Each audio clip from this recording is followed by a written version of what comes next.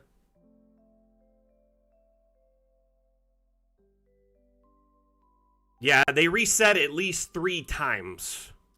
The Dam Challenge one reset the most. So basically, Mapmaker Monday was the only one that survived and didn't get reset, and it has, luckily, it had the most subscribers, so I'm so glad it didn't get reset.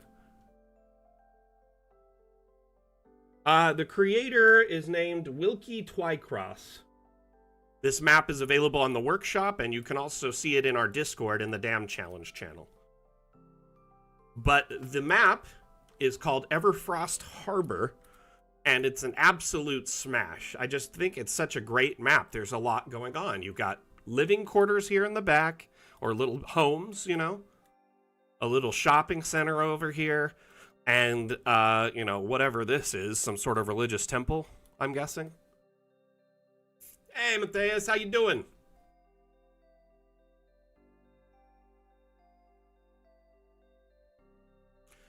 So yeah, I'm asking, kind of pleading, begging everyone here, if you're watching the stream, you attend the stream semi-normally, like regularly, please, please, please go into our Discord if you're a member and click interested on all the events, just in case you may have been subscribed and got unsubscribed and didn't even realize it.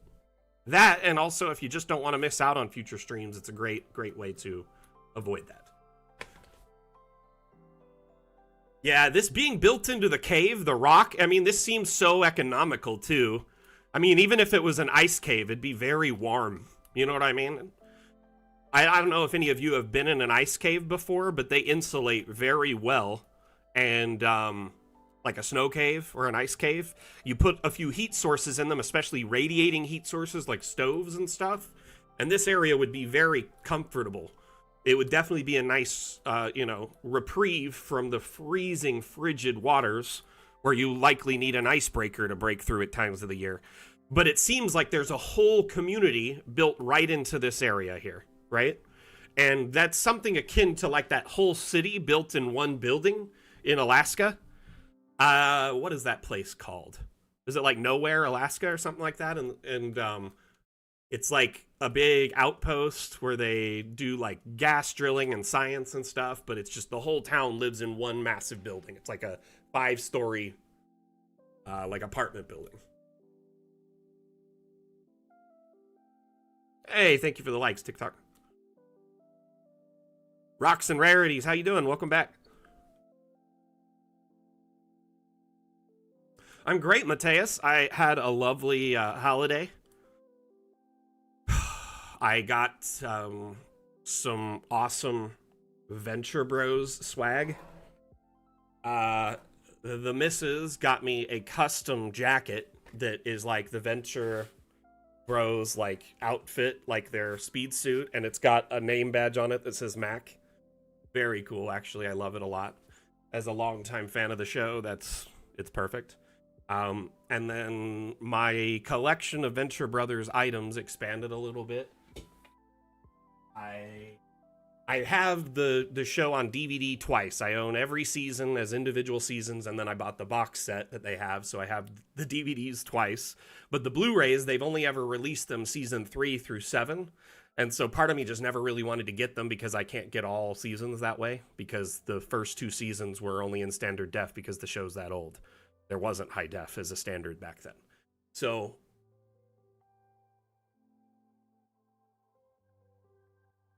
anyway, if you look here, I got seasons 3 through 6 on Blu-ray.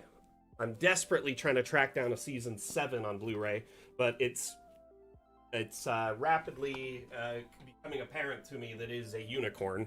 It's going to be very hard to find. I have it on DVD, though, luckily, so I'm not too worried, but it would be nice to just kind of get that last piece of the puzzle. Anyway, aside from that, I got a dice set for myself, some clothing, you know.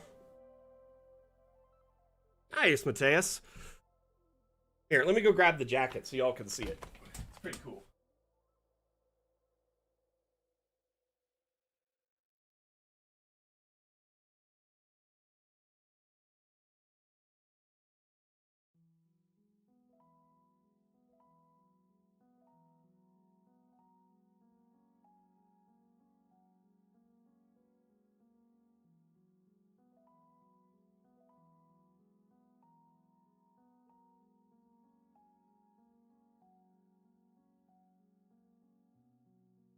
Other logos on the side and stuff. Got a hood. Pretty nice. I was considering wearing it on stream today, but Wim doesn't like it when I don't wear Dungeon Alchemist themed stuff.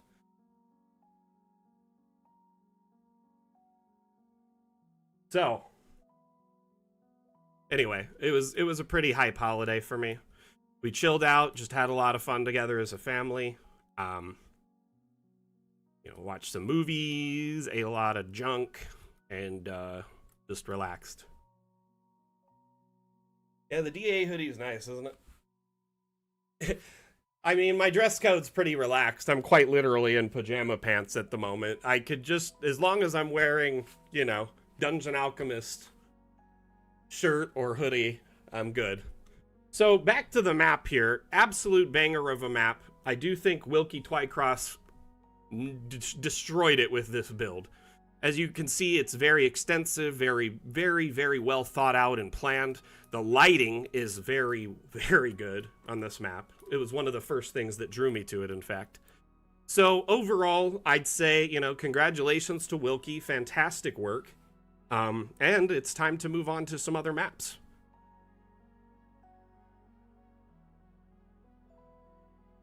What are the pants DA themed? They are gray sweatpants.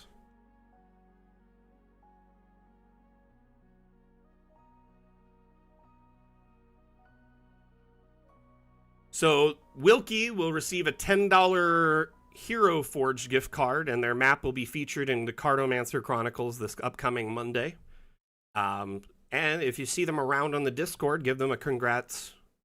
By the way, speaking of which, we need to start coming up with a new theme for the next Damn Challenge. It'll be the first Damn Challenge of the new year. So, just thinking about that for a moment. Okay, we're going to just start at the top and punch through these. There was also a late entry this morning by Emmy. It was entered in, after the date, the time. It's got to be entered in last night before midnight in your own time zone. So I have time to judge everything appropriately. But that being said, if we have time to show Emmys, then we will. So we're going to try and go through all of these if we can. Well, they just weren't qualified to win in that, if that's the case, you know what I mean? So basically, one of the only rules of the contest is like the cutoff for when it needs to be entered by.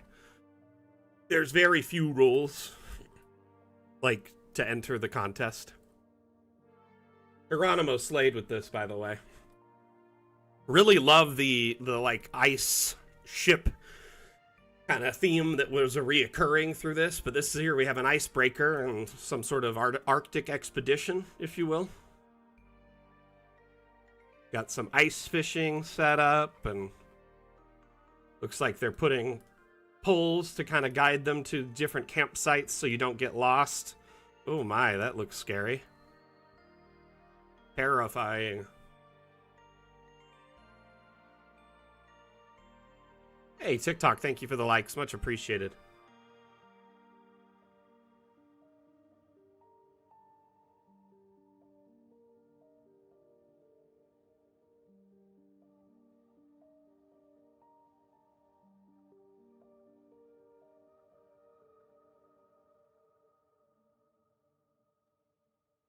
Definitely has some Thing vibes.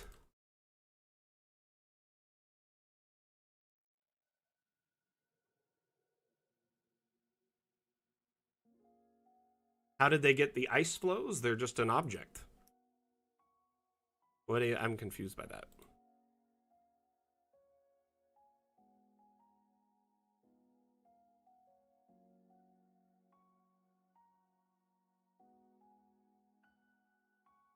There's quite a few ice flows that are available, ice objects in general. It seems more like a Sarlacc pit than it does a dune worm, but yeah. This is the same vibe, really. Hi. Oh, we got a puppy. But in, I believe in one of these, there's some ice. Where is it? Oh, it's winter. I'm dumb. So you have, like, icicles, flows, snowballs, blocks of ice, blocks of snow. Oh my goodness, kitty. Hi. Hi to dad.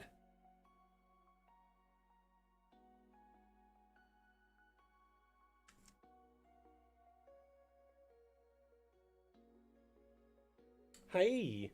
Hi, sweets burbs. Are you Myron?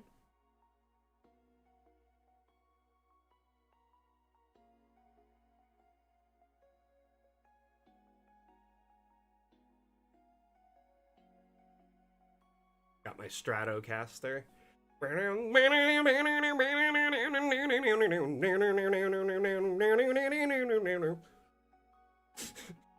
He's a very big cat. Monstrous. He's a big boy. Big baby. That was a big baby. You'll hold your brother for a bit, okay? Is that okay? Is that alright with you? He is a Maine Coon. Very big, big, big Maine Coon. Ah! Ah! I regret it. Help.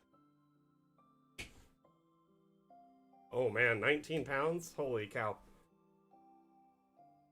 But when I pick him up, he'll, like, if I hold him face to face with me, his body will droop down from his head to his feet. His feet, like, get down to my knees if he extends himself out. He is a big boy.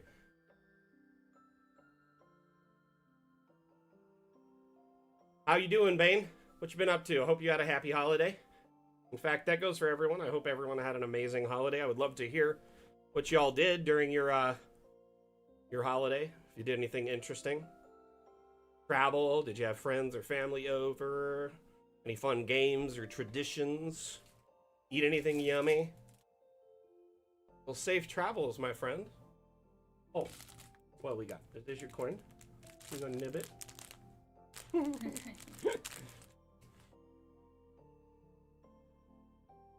It is a double feature. Who's the roo? Who's the roo? Yeah, probably. You need it for my face. Oh. Kidding. No.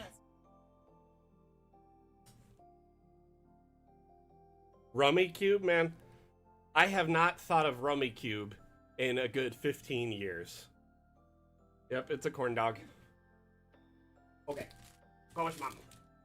Go with mom. Good boy. Good boy. Okay, go dry off.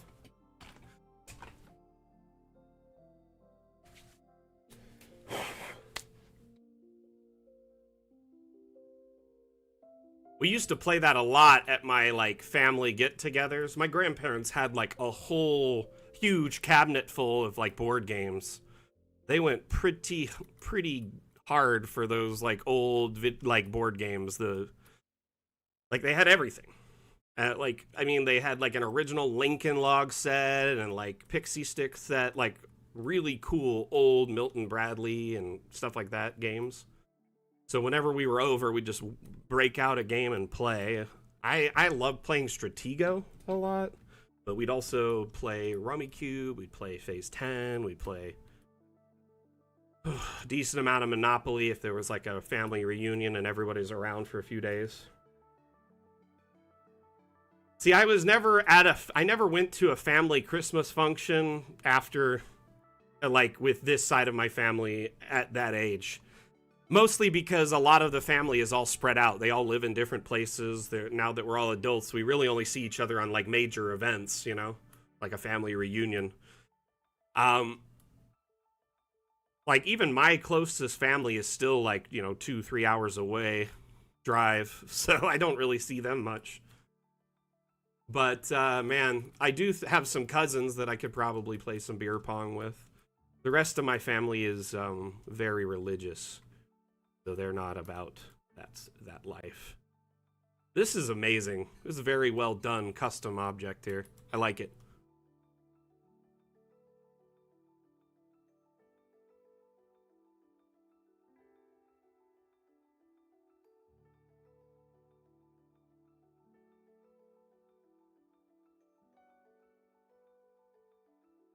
I think this is my favorite part of the map. That and also the icebreaker setup here. Looks very cool. That's a nice looking ship. Oops. Oops, pulled the wrong way.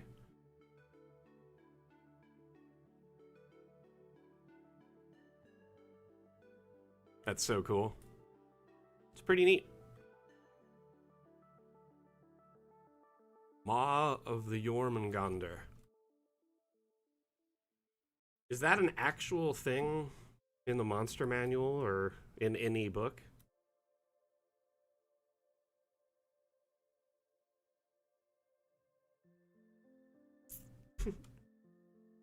Oh, where are you going?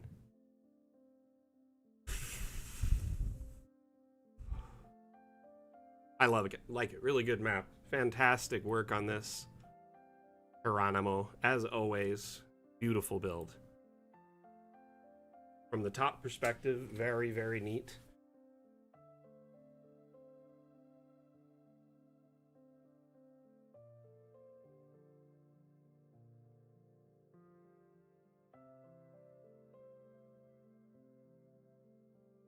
Okay, let's open up another map.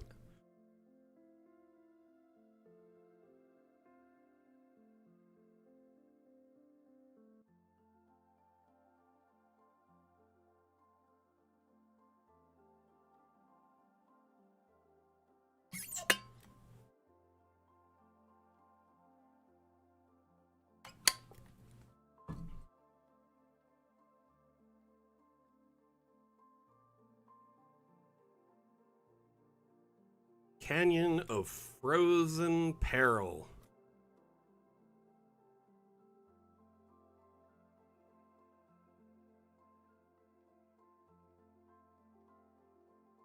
So, we got a few Yetis, or we got a snow golem back here chilling out. We've got a what looks like the Matterhorn Yeti. The way they set this up, the snow golem with the sled and all the snowballs, it straight up reminds me of Adventure Time. Just gonna throw that out there.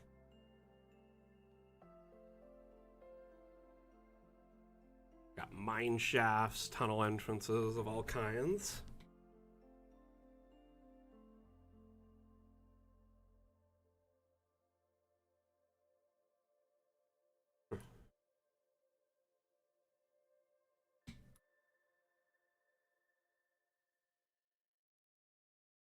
Like ladders and stuff to get around and paths to try.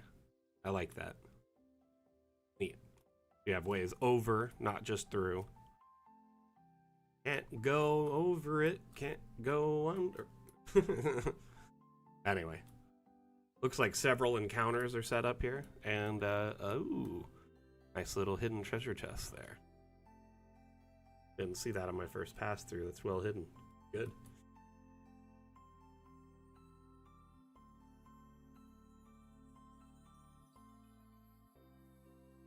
Man, I'm actually kind of jealous that you got to play beer pong for Christmas.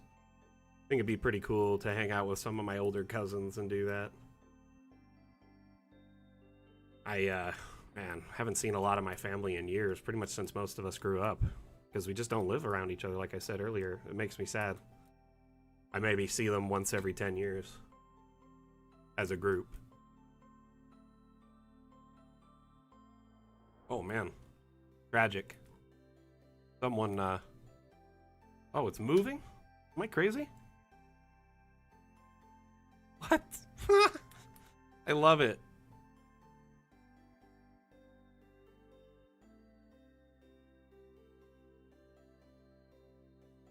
How did I not notice that before? That's brilliant.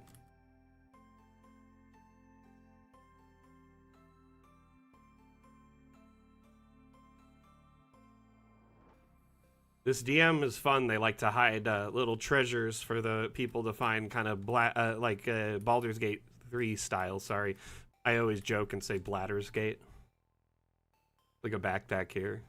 It's kind of just like the where they'll place things randomly for you to loot and pick through.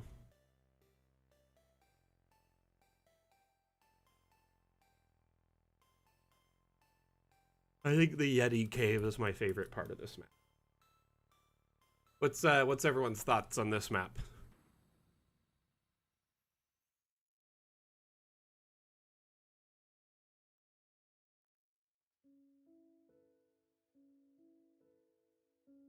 I think it looks pretty good overall.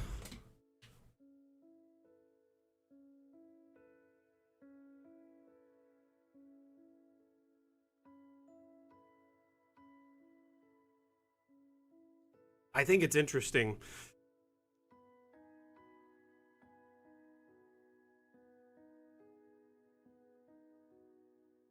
Very well done map. Lots of encounters in such a small space, though. I will say it would probably take 2 sessions to get through this entire map. Another treasure chest hiding over here in a spider net. Spider web. So, man, they hid stuff all over the map if you look. I just didn't notice it my first pass.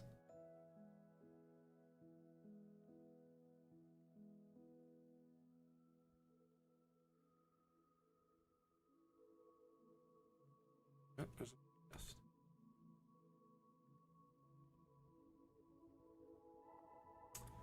Yeah, I think they were more just going for decor for the dam challenge. Obviously, on export, you could easily just delete the token stuff, right?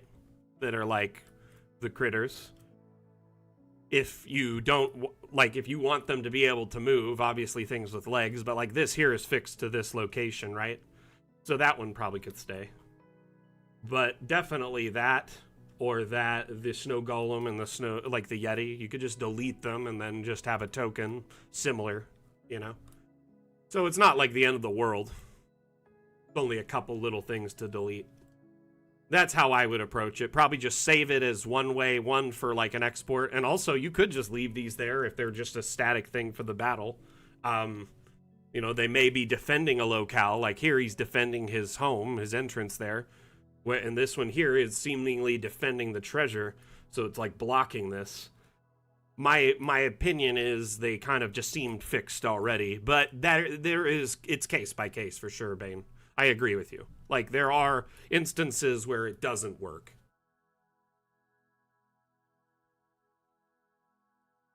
I mean, ultimately, you could do an export of this as an animated map, too, and they would be less static. They would be animated in that instance. But yeah.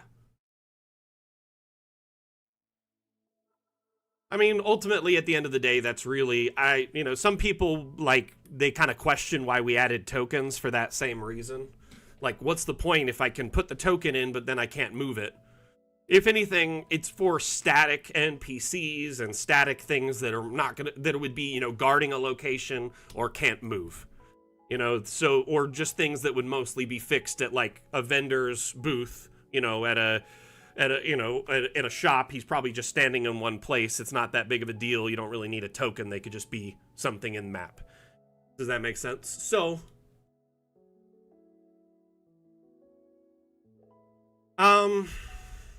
Brain Bomb asks, why is it impossible to increase the size of a pit? If you're using an object pit, then most definitely they have a fixed size, mainly because they fit into the ground and lock into it and create a hole. And when you start scaling it, it starts making things awkward. They have very specific graphics for the pits, and they don't always scale very well.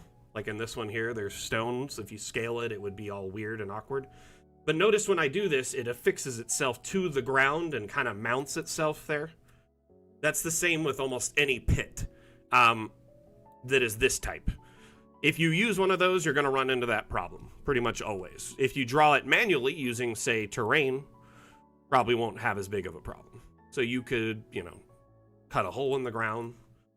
Let's just say, for argument's sake, that I'm making a pit here. I'm going to make it as deep as I can, right? Which isn't very deep in this map setting because they used a mountain, so...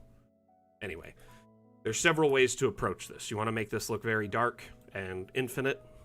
You can fill it with either an effect of black smoke. Black smoke, however, though, it is very resource intensive. And it kind of goes up and up and up and starts scaling on top of itself. What I would recommend doing is using an abstract object, which is one of these right here. They're these green kind of blank slate objects. You take one of these. Oh, it's got snow on it. This map is not the best. And you can disable collisions, sink it into the ground at kind of the pit's level where you want it to start getting dark, And then you would change this image out to a solid black background. Now, of course, you can't see that because there's snow on this map. I'm going to disable the snow weather really quick. So we're in a snow biome with snow weather. That's doubling down on the snow. We can disable half that snow and still have the effect of the snow on the map, but then it's not on like the trees and the animals and stuff. Notice here what happened when I did that, though. This now looks like a very deep, dark hole. So here we have a massive pit. All I had to do was make the abstract fit that hole size, which you can do if you disable collisions. You can resize this object infinitely. About 98% of our objects can be rescaled past their limitations if you disable collisions. But the only ones that don't are like wall-mounted objects and objects that affix themselves directly to a floor and create like a hole or a downward stair. I'm sorry, Brain Bomb, if that's not an ideal solution, especially if you were looking like for a perfectly round pit. At the end of the day, another thing, you could put like a circular object, use that as like a reference while you dig a nice round pit, and then do the same thing I just did. Just make it look really dark. I've used this several times in maps, and it works really well, actually. To great effect. You can use it for like the opening of a volcano. You could use it for sideways entrances like this. That's exactly what they did. They just put like a dark image that looks like an opening into their mine. So you could use it sideways or vertically to give yourself a dark-looking opening. Does this help solve your problem at all, or are you looking for a different solution?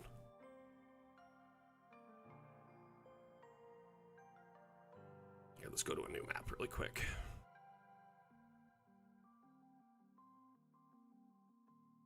I'm going to go to a flat map so I can show some other thing too. You could also make a custom pit. Like, let's say you want it to look a little bit nicer. There was this, I guess it was in the abstracts, right? There's this ring in here. I don't even know what this is, but something like this, right, can be resized. And something like this can also be resized.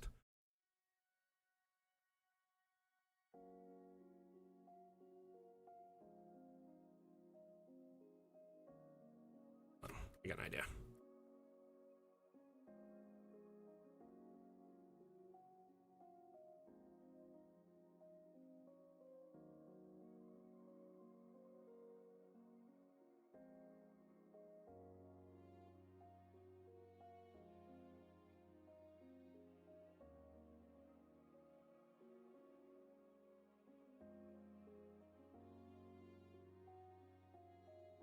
So here, I just made kind of a custom pit. And it looks nicer, a little bit more structured. So realistically, you could do this kind of with, round kind of construction objects, build a wall or something around a hole, and then sink it into the ground. This, coming up with several options here that look a little bit more structured.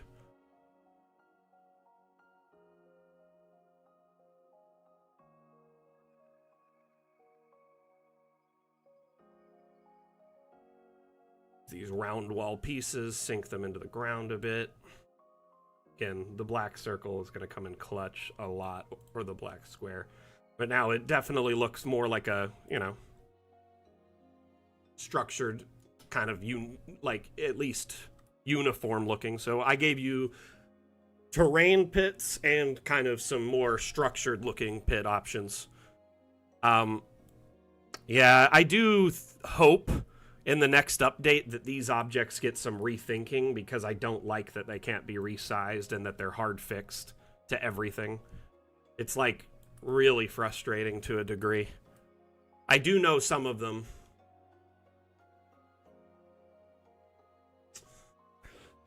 Hey, Captain. So welcome to the stream. My name is Mac. I'm the community manager for Dungeon Alchemist. That's the program you're looking in front of you, and this is our official channel here on Twitch. So Dungeon Alchemist is a map-making utility and immersion tool that is available on Steam. We have a free demo that you could try before you buy. And also, Dungeon Alchemist is on sale right now through the Steam Winter Sale. So you can get Dungeon Alchemist at 20% off for a limited time. I think it's through the 2nd. Oh. Sorry, I just kind of moved myself and I made a dad noise. I apologize. Okay, let's go to another map here. Go to Highland Lass's map. Check it out.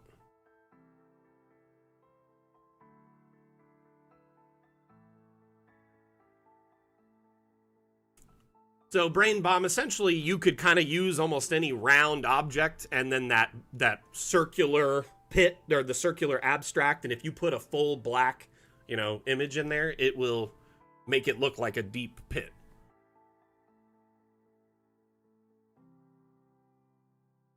So Captain X, I hope I answered your question. If you have any more questions, let me know. Lord Rev, there is not a problem with putting watermarks on the maps. In fact, if you look here, Highland Lass, she does a very clever watermark on her maps, kind of copywriting them, showing they're her works, right?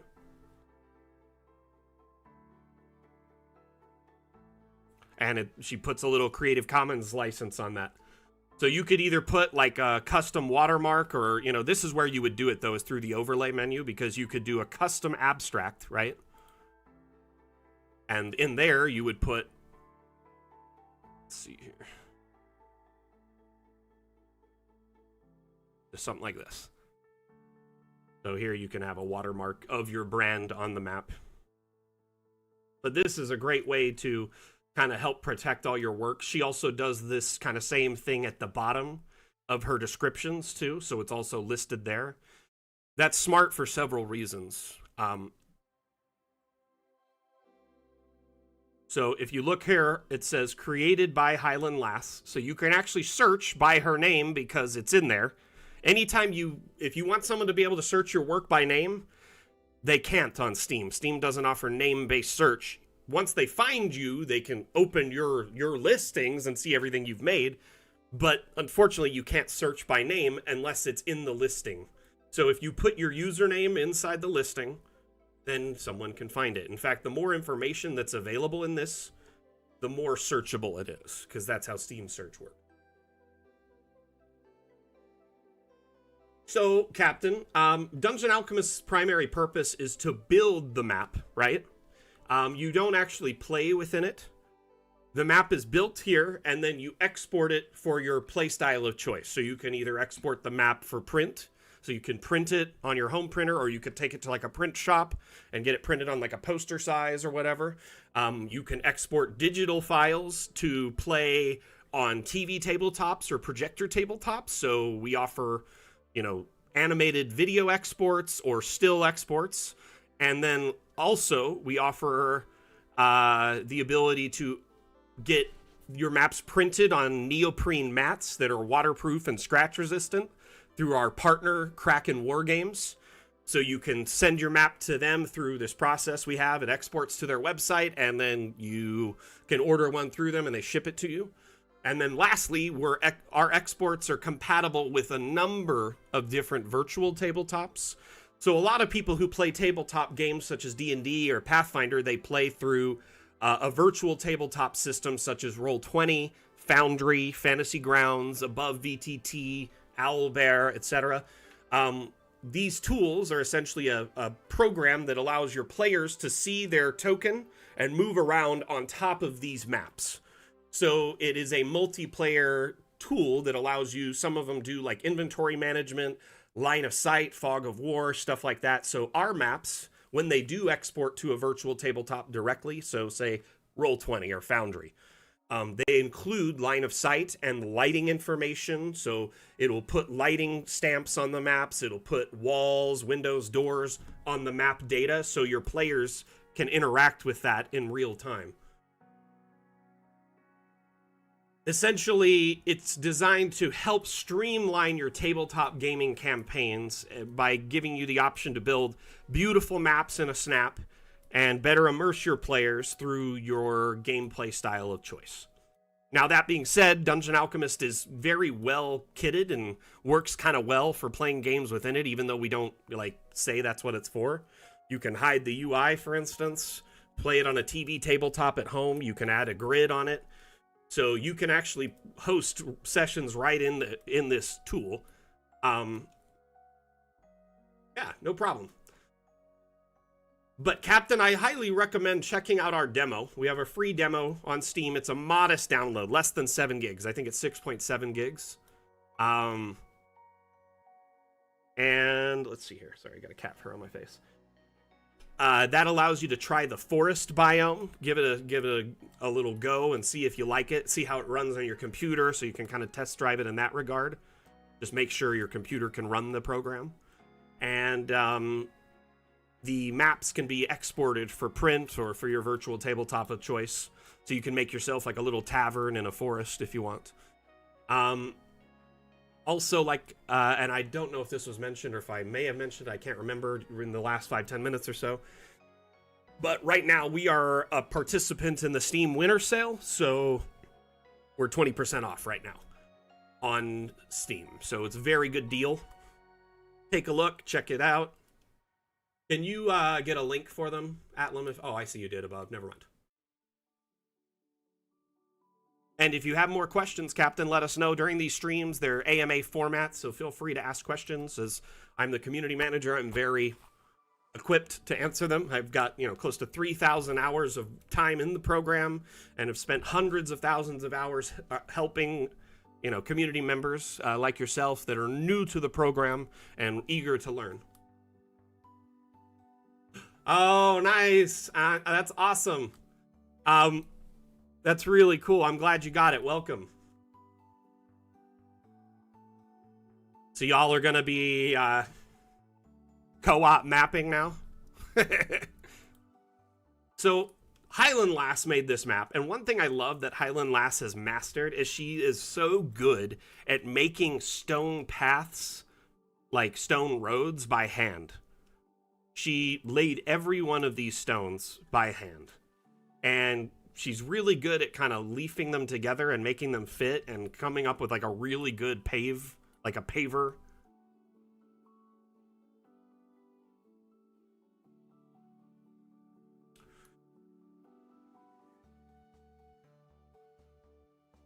So that's one thing that's just an amazing amount of appeal to this map, is just that hand-laid paver walkway road throughout the entire village that in some parts it's a little sunken in, a little worn down.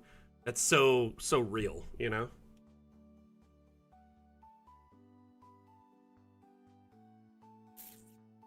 Captain, yeah, we actually offer, I believe, 13 biomes? Here, let's take a look at all the biomes. So we have 2 biomes that are non-environmental, dark parchment and green screen. Dark parchment's kind of like a blank kind of slate background, a kind of a dark slate color. And it's ideal to highlight just like interior spaces, like the inside of a building, without a focus on the exterior. Maybe, really the whole focus is on the interior of like a dungeon or inside a castle or somewhere where it's hard to get out easily, deep inside a complex. That, or maybe you don't want the players to focus on the exterior at all, so you just kind of do that. The other one, green screen, is a great way to kind of essentially remove the whole backdrop and just have what you want on it. So it could be just like an object or a whole map design with just you remove the whole background, superimpose something else, etc. The other biomes are much more like real environments. So you mentioned jungle. There is a jungle biome. We have snow biome or environment, as you can see here. We have the skeletal plains, which is kind of like a hellscape of just bones, and that there are several sub kind of categories within there that are definitely something that's like hellish or otherworldly. The jungle is very good for, you know, TOA and those themed campaigns. Grasslands is just, you know, flowing grassy plains. Forest, we kind of showed that a bit ago when I was showing you the pit, but the forest can be dense. It could be pine forest, so it could be deciduous or whatever. It's different types of trees, you know what I mean? The Fey Plain is a more whimsical environment with mushrooms, glowing stuff. Desert is, you know, dunes, you know, oasis, stuff like that. Caves, caves is my favorite biome, great for mines, dwarven cities, you know, deep, dark dungeons, caves, etc. And you can generate caves automatically or draw them by hand. And then the Badlands biome is akin to, like, you know, the outback in Australia or something like that. It's just like tons of mesas and really harsh backcountry that is not very livable. I'll just go ahead and generate a map of each kind really quick so you can quickly see them.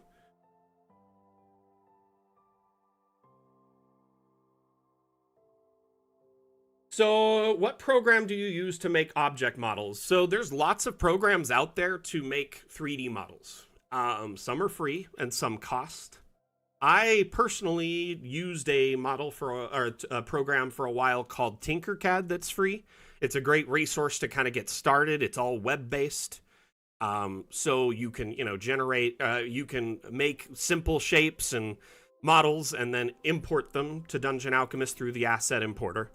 That's a great way to practice and learn, and then you can kind of grow into, say, another program such as Blender, which is more advanced and has more to it. You know, a lot more to it, i.e. textures and all sorts of things. So the Badlands biome, as I said, mesas, just rocky, red rock environments, inhospitable, you know, environments. Caves, you can generate all sorts of different types of caves. I'll just generate a quick cave system.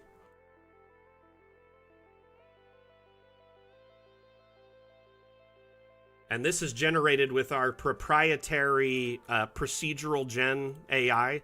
So last gen AI, not really comparative or similar to generative AI, i.e. next gen AI. Not only is it not the same in that regard, but we made it entirely in-house using all our own custom assets made by our talented team of artists. And the AI was programmed entirely in-house using our own data sets and models and maps. At no point was any public data, maps, art, or otherwise used to help program our ProcGen AI. So I want to point that out to everyone who may be new here and wasn't aware of that. We're actually very proud of the ethical stance we have on AI and the ethical approach we took to developing it. Additionally, we do feel that using AI to help speed up your session prep so you have more time for, you know, gaming with your players is a good way to use AI. And as you can see, it generated this map in moments. So it can do that over and over and over and over again. Here, let's just generate another cave system.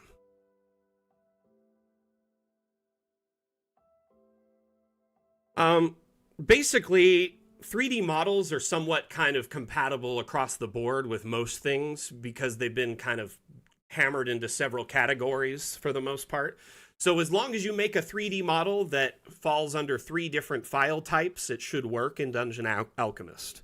STL 3D models, FBX 3D models, and GLB/GLTF files. Atlam, can you give them a link to the wiki for the asset importer? There's asset importer, and it also covers 3D modeling and stuff for Blender, basic stuff like that. Unfortunately, we can't really, you know, dive into teaching you how to 3D model. That's something entirely on its own. That's separate from DA, but if you do take the initiative to watch some tutorials, some YouTube videos, there's hundreds of hours of really good tutorials for almost every program out there, free and paid, that, you can guide yourself through and start from the basics and learn. As an example, SAC in our community here, just like 5-6 months ago, or basically he had never made a 3D model like a year ago, and now he's made like 1,000. So basically, he started out saying he never really would want to make them or have a need for them, and now he makes custom assets to put in his maps to expand what they can do, and it makes really neat custom maps, that stand out in that regard. So, in just a few months' time, like even a month's time, you can learn quite a bit about these programs. Also, there's programs available for like your iPad. So if you don't have a computer that can do it, or you don't want to do it on the computer, you could do it on an iPad. Like Nomad Sculpt, great program, does cost, but you can sculpt 3D objects on it and then take those 3D objects and put them on your computer and then put it into DA. So the cave biome, quite extensive, very fun. And there's different types of options here. And in there, we have the cave tools. You can come through and carve extra cave space out if you want. Very simple, straightforward, easy to use. And you could carve 100% custom cave from the ground up. So you could just make a solid cave, solid rock, and carve it all out. Or if you want it to generate a labyrinth, you can do that.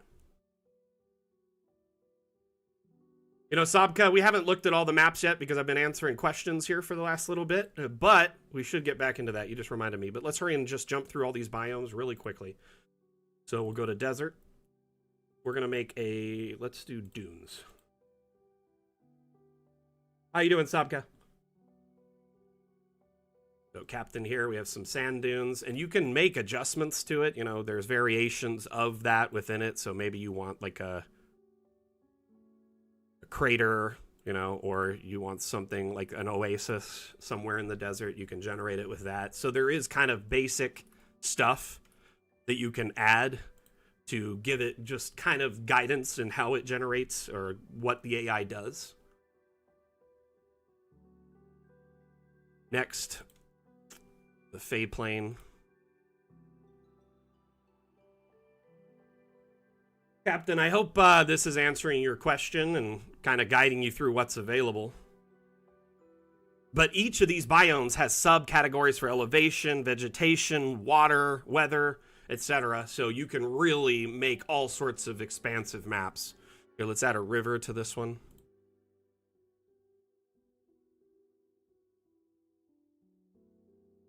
The Fey Plane is the one that takes the longest to generate because it's such a dense biome. There's so much on it. Plant life and all these random oddities, and it does take a little bit longer. But honestly, it's so beautiful. I love taking the Fey Plane and then making the liquid this gold, right? And then changing the light to just like a purple light filter. It just feels so good. That or like one of the green ones. Oh, you're about to run TOA? So one thing, obviously our jungle biome's quite extensive, and we're getting to jungle quite soon here. In fact, I'll just jump to jungle so you can check it out. There is like 100+ TOA maps available on the Steam Workshop that's been shared by our community. So you can go into the Steam Workshop tab. In the demo, unfortunately, you can't access the maps or the assets. The tab is there, but it just is blank when you open it, because the demo doesn't have access to that. I'm trying to convince the devs to let you see the maps and assets, just you can't open them. You know what I mean? You could see them, but you can't open them. But anyway, if you open up the map browser when you own a full copy, you have access to over 10,000 maps, almost 10,500 free maps. And you could just type TOA or Tomb of Annihilation. There's 51 maps just under TOA, right?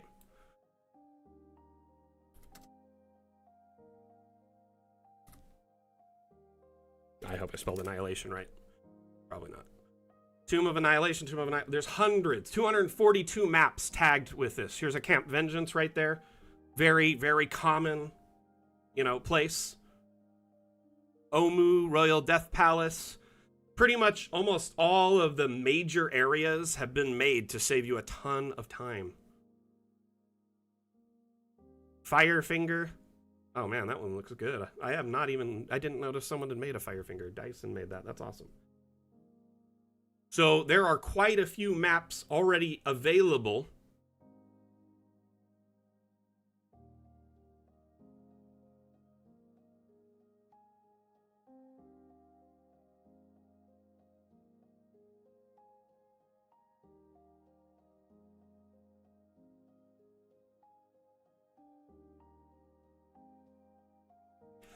Is there a reason you want it changed, Brain Bomb? Like, can you give me an example of why you want to do this?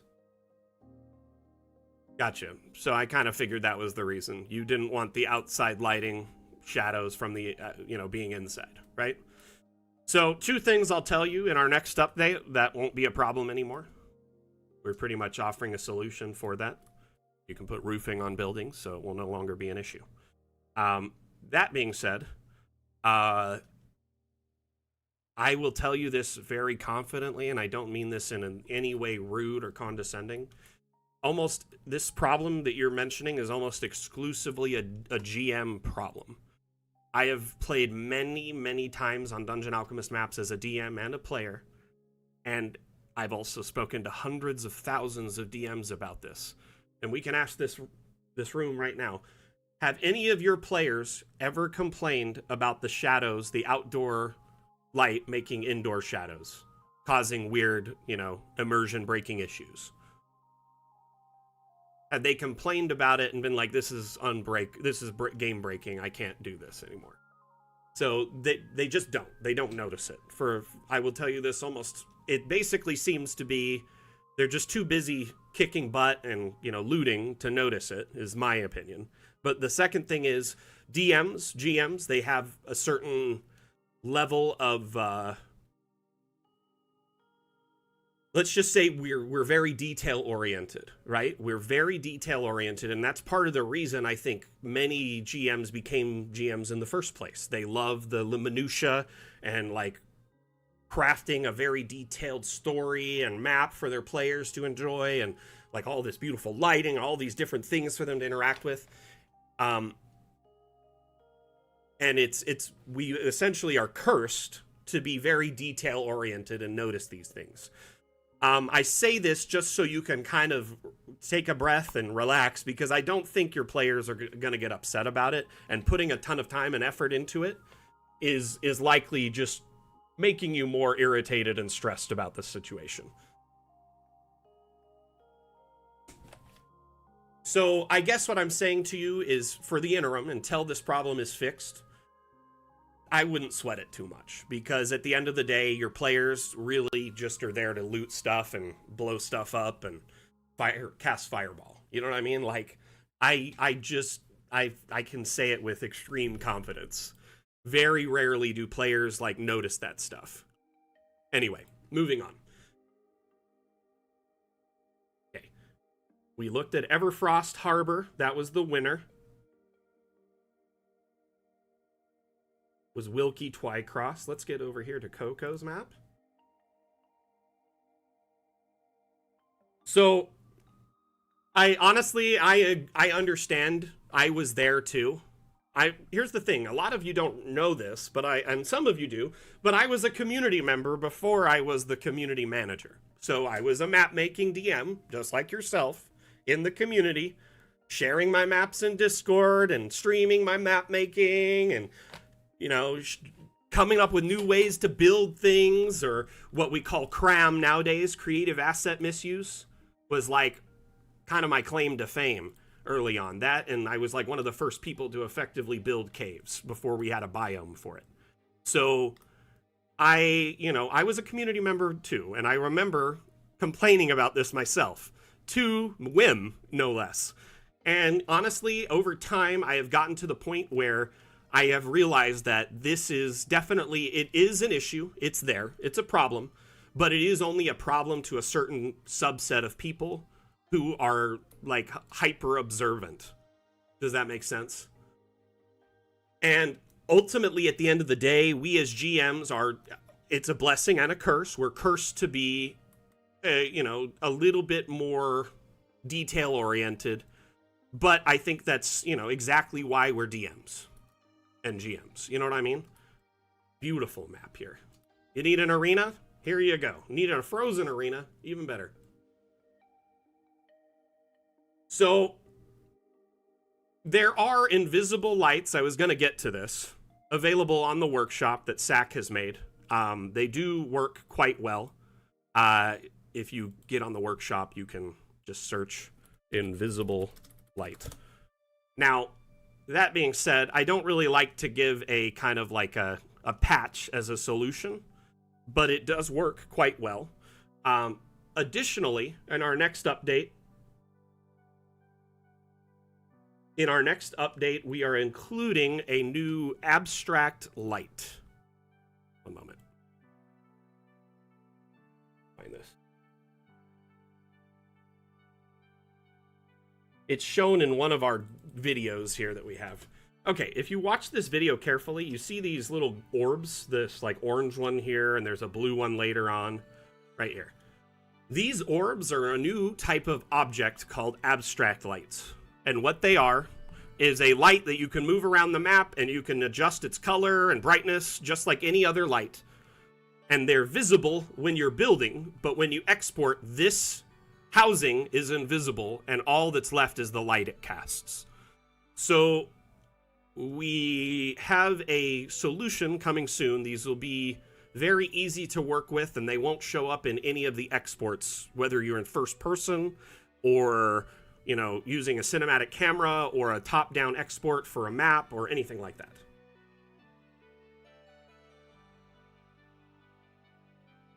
So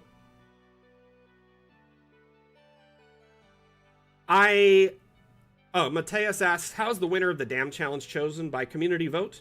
It's actually me, usually, or the devs, myself, the dev team picks. But typically, it's usually my duty, my job. I will go through and I look at every entry the night before.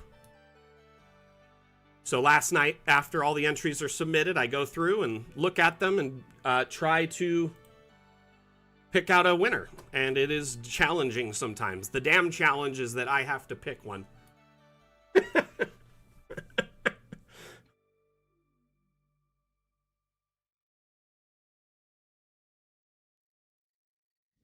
Yeah, I mean, as Sabka said, yeah, if you put the sun in high noon, it will get rid of the shadows, but the problem is you get this reflection on all like water and metal objects, and that's way more distracting than the shadow ever was, in my opinion. If you look at that, it ends up being super bright.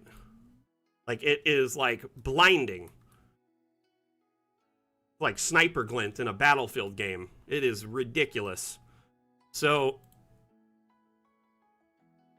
this here is something I try to avoid. I would rather have a shadow, personally, indoors, than that bright, blinding looking thing that takes away all detail of the ice or water or metal objects.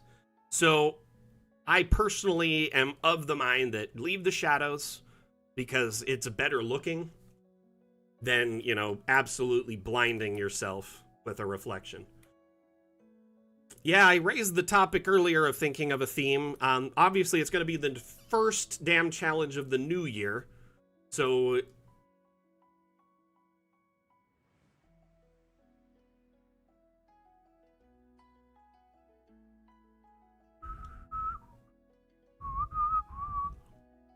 anyway.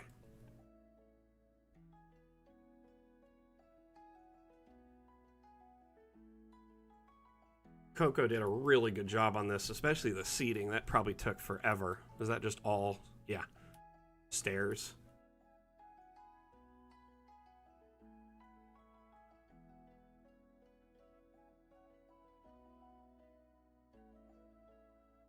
Maybe.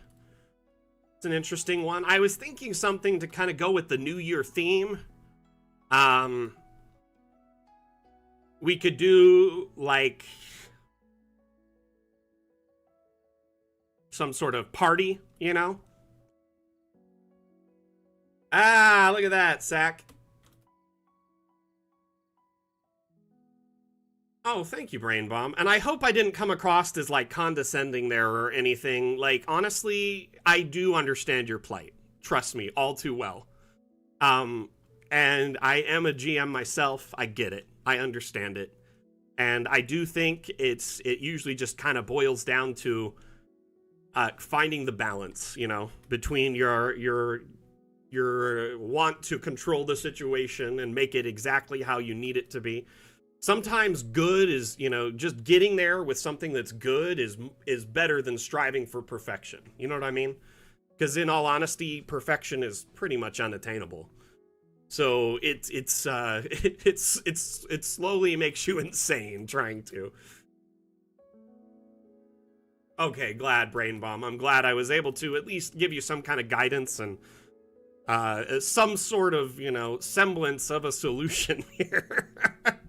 Because I know it's frustrating. It is. It really is. One other thing I can suggest is just a little bit of patience, because we're so close to the next update. And when that comes out, it will definitely help address this problem. Mainly because you'll have roofing, which will, you know, essentially rid the need for light to ever come inside anymore that way. Does that make sense? Super beardy man. So, is your beard super, or are you super? And you're just super beardy man. I'm this name has got me so confused, but I love it.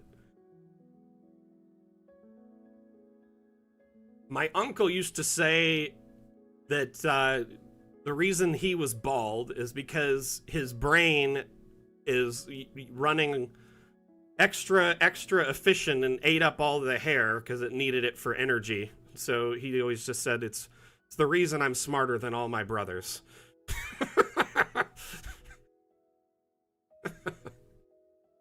Oh my goodness, he was funny.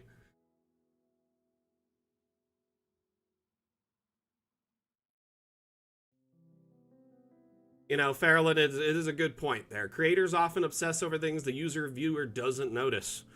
Honestly, I can say this with extreme confidence. I put hundreds of hours into maps, detailing them to the nines, with extra interactions. Players skimmed right over it. Like things treasures they could have found had they done, like, you know, investigation checks and little things like this that are just like little hints here and there that they could find things. No. A lot of times they just blast through the map, trying to Eldritch blast everything in sight, firebolt everything in sight.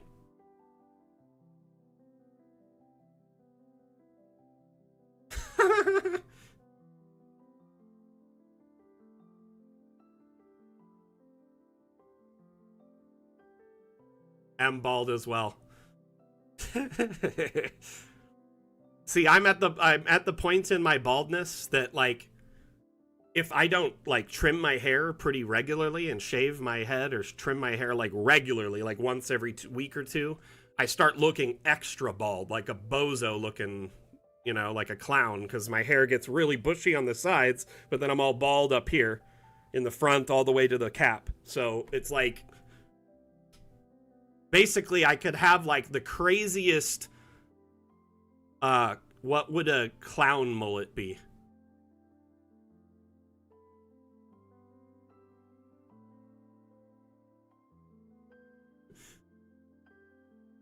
Exactly, exactly. So when you look at this, you see ceiling, and another thing you might have noticed is the walls are raised now. They're taller than they used to be. So this will help with immersion of things that were like mounted on the wall, such as windows and shields and stuff from overhanging. Raising the ceiling makes them feel more like a normal height as well.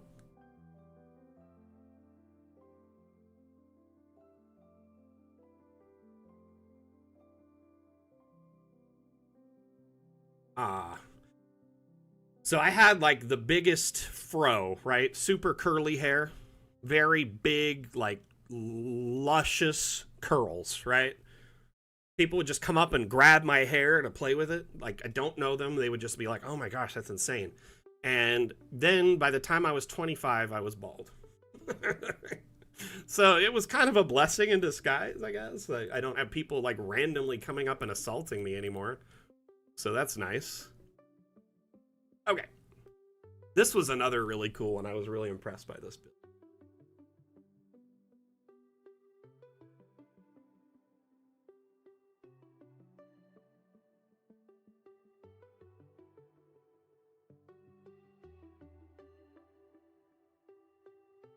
It's the beard. So you've just got an epic beard. A super beard. I love it. Love it.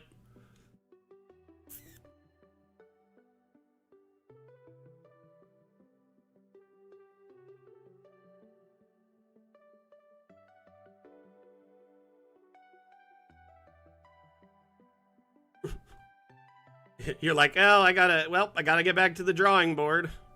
This is a good build. It definitely was a contender, for sure. Yeah, the sword and the hammer laid here on the side like that. I've seen a few Fallen Giant maps, and they're always interesting. I'd say this is more of a Titan than a Giant, to be honest with you. That's quite large. Square-wise, I mean, look at these. If each of these are 5 feet, this thing is like over 100 and some odd feet. Almost 200 feet.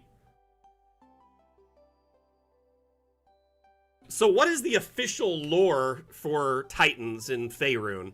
Because aren't they like a long dead thing and like giants are their remnants, basically?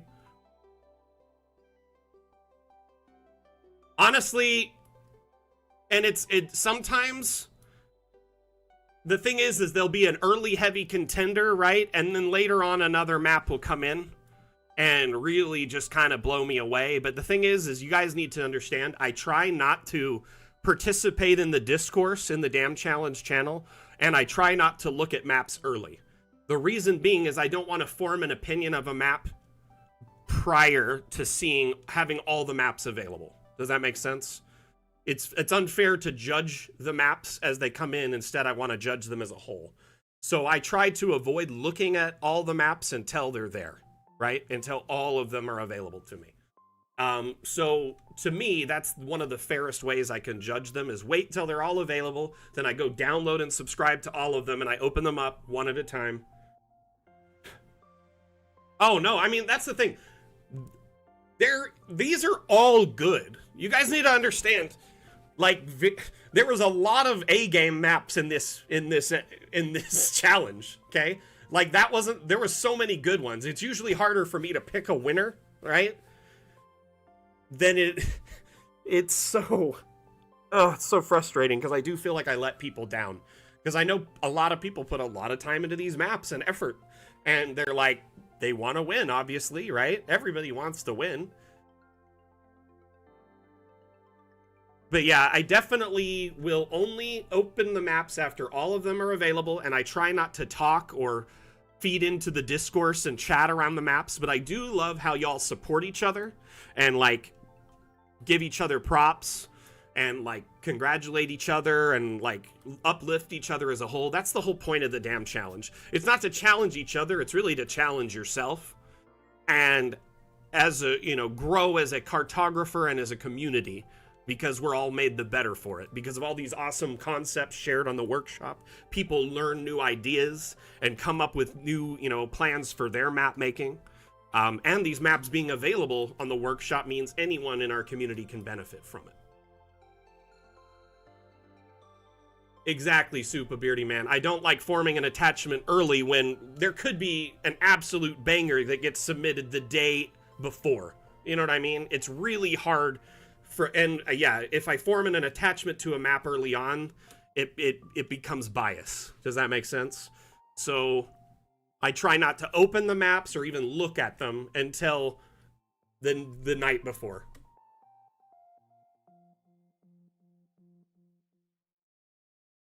Gosh, really good job, though. Love the Titan. Love the temple over here. It really puts a scale on things, because you have this temple up on a cliff and it's all collapsed and it's tiny compared to this guy.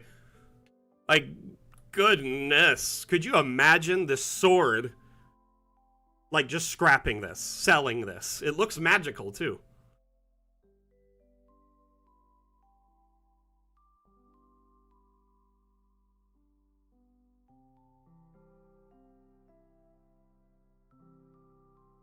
Yeah, the huge icicles really look great on the map. Fallen god, fallen titan of some sort. Definitely. Something insane. So I like the idea of party for our next dam challenge.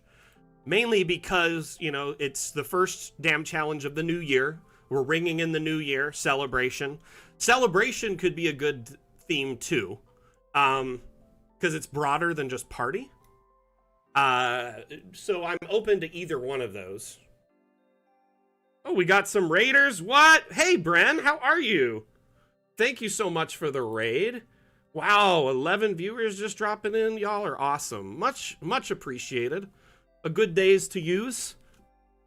How are you, Bren? What you been up to? Hope you're well. Bren and crew. Yeah, can we welcome the raiders in? Give them a warm welcome.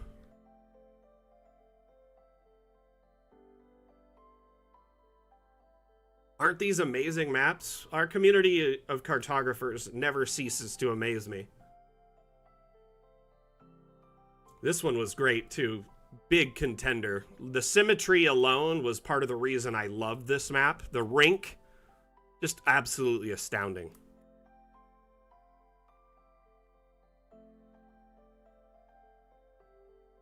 You know, one thing I could say with that, brand, practice makes perfect. You know what I mean? You got to start somewhere, and I think everybody as an artist starts somewhere, right? So just like challenge yourself maybe to make a new asset once a week, you know, once a month, and then just practice and practice and practice until you just do something a little bit better and a little bit more detailed. You know what I mean?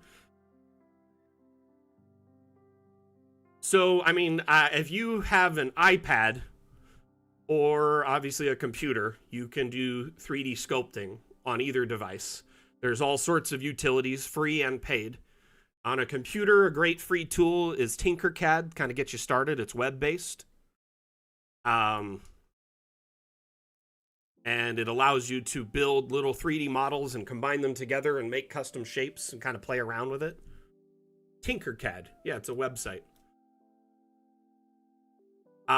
There's tons of videos and stuff on, and they offer tutorials and guides and stuff as well to kind of guide you there. Another free tool is Blender, but Blender is a lot more advanced in that, you know, it's kind of a steep learning curve. That's why I suggest Tinkercad to kind of get yourself into the idea of sculpting, get your feet wet a little bit.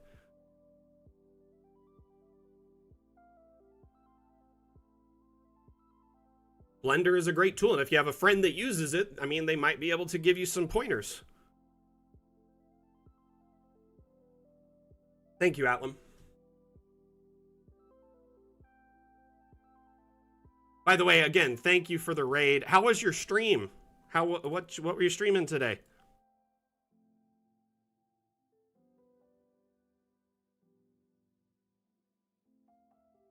The symmetry on this cartographer just nailed it with this one.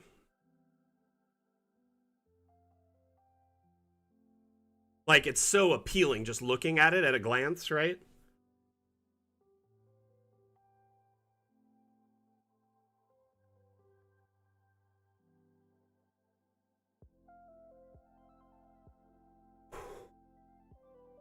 And then at the end of the day, Bren, I mean, you can always lean on our community. We now have over 7,500 assets available. And it's growing daily. It's crazy how many assets there are, and they jump into all sorts of aesthetics. Modern, you know, sci-fi, cyberpunk.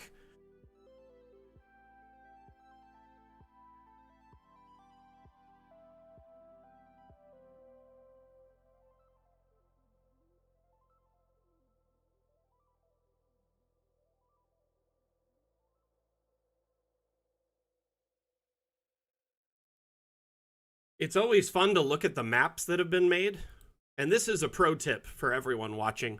When you look at a map on the workshop, if you download the map, it'll prompt you to download all the assets in the map. So if you are liking a map, right, and it has a ton of assets in it, you'll get all those as well. So you essentially have all of those assets to work with. So that same thought process can work with like a cyberpunk map. If you find one that's themed like that, right? Download this map. When you subscribe and download, it'll prompt you to download all the assets in the map too. And then all of those assets are now in your object collection and ready to go. Plus, you can look at their work and see what they did and kind of learn from it. Hey, Dyro, how you doing? A map mirror tool? What do you mean by that? Do you want to mirror an object, or you mean flip the map?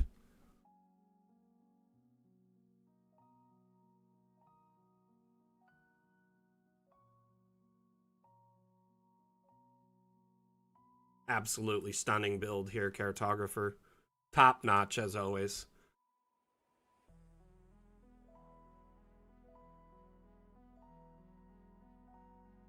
Gosh, so pretty. You know what? Do it. Do it. Be the best cartographer you can be.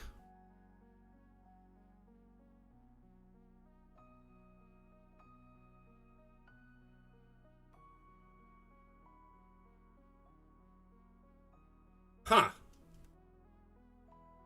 Interesting. You know, Brain Bomb, I have not even considered a tool like that. I've never even seen a suggestion like that on our roadmap, on our suggestion board. If it does exist, I haven't seen it at least. I would recommend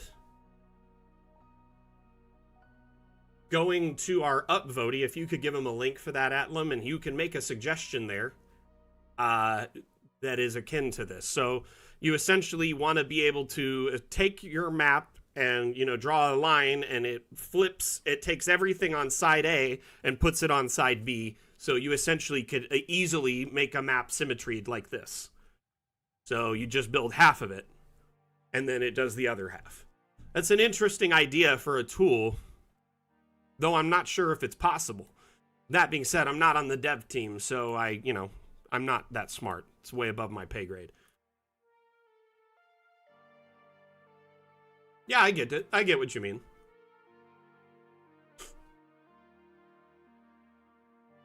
Okay, on to the next map, because we are running out of time.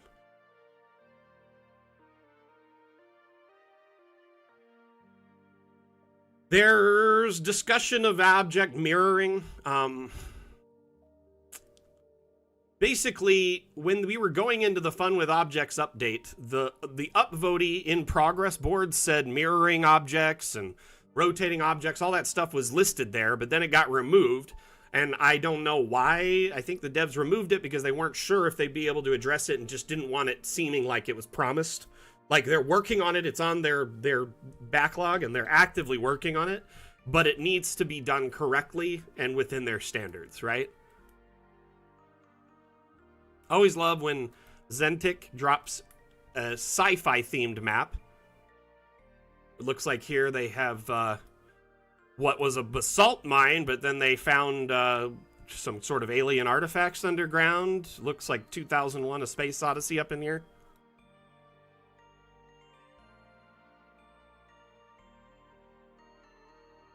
So like in 2001, they find the obelisk. And then that's what kicks off like a whole crazy adventure. Every time the obelisk is found, it like makes men smarter or something.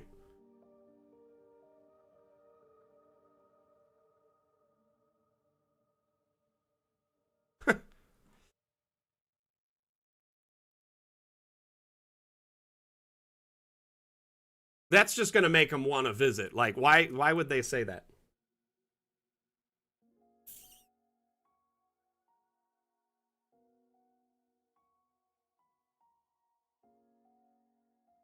So my son's been developing a game system, and it takes place in the world. It is essentially a rogue planet. If you're not familiar with what a rogue planet is, it's a planet that got flung out of its solar system's orbit and is now just like flying through space without an orbit. Oh my gosh, we got a few followers here in the last 10 minutes. Gigs Games and Narwhal Lover. Thank you so much for those follows. Much appreciated. Narwhal, narwhal, swimming through the ocean, causing a commotion, because they are so awesome. Oh, man. Takes me back. Very cool sci-fi build. Always a pleasure to see, you know, what's possible now because of sci-fi assets being available. We're getting more and more like interesting sci-fi-esque maps, especially ones that are on like remote, you know, weird planets where they're mining outposts or kind of lawless backwater, you know, planets, desert planets, etc. Fantastic work on this. Okay, next.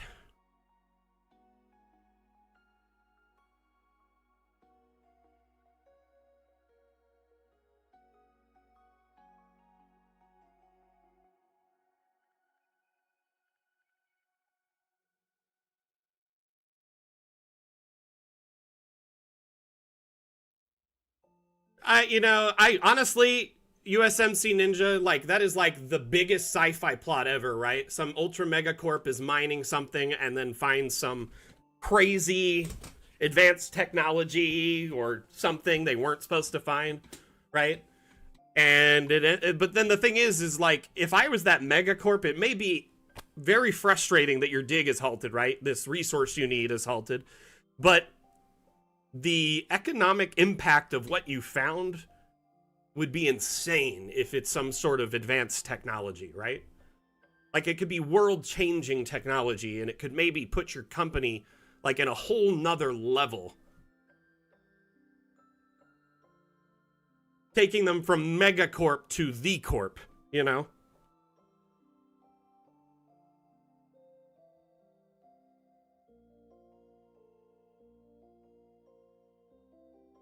So this map was the one that was entered late. I didn't download the assets. Sorry about that. We're going to have to download them really quick because it was literally entered just before the stream started.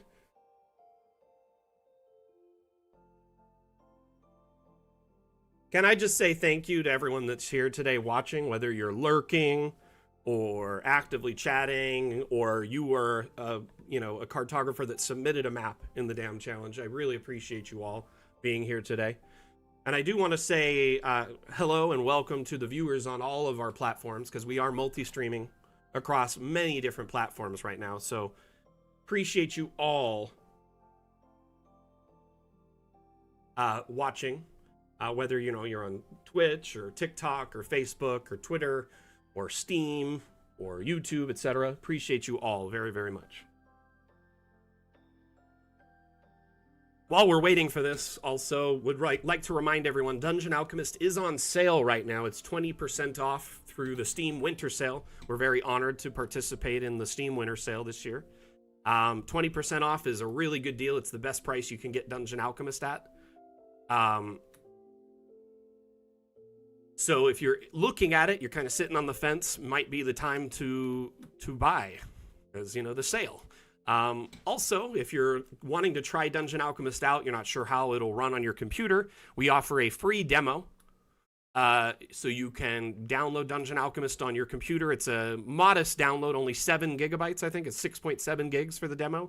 Try out our forest biome and make yourself a tavern. And your map can be exported for print or your VTT of choice. So the map is actually usable if you want. Party or celebration? I'm trying to think between the two.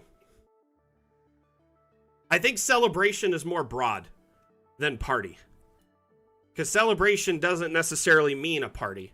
You know what I mean? It could be an event. Yeah, this is a nice map. I didn't get a chance to look at it. It's really nice. The purple lighting is interesting. The symmetry of this shape here. Sculpting this object in the terrain would have been not easy at all. They likely did an overlay and sculpted it to match it, like had some kind of image, put it on it and sculpted it out. Very cool. Emmy did great work on this.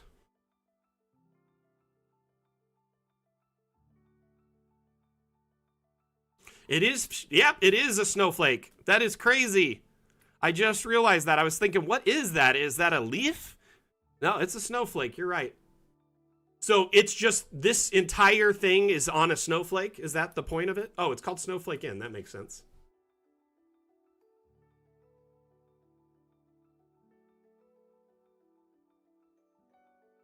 Very cool.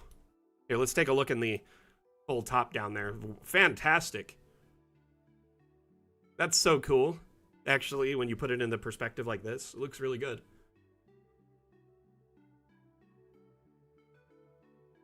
Very cool. It's a great idea. Okay. Sadly, we cannot spend too much time on this map because we only have a few minutes left, so we're going to just keep blasting through these.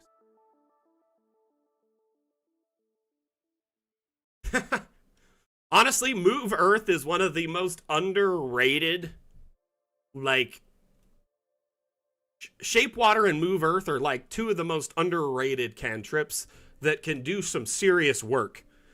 Like, if you were a farmer with Mold Earth, you know how much painstaking labor you would save yourself? Like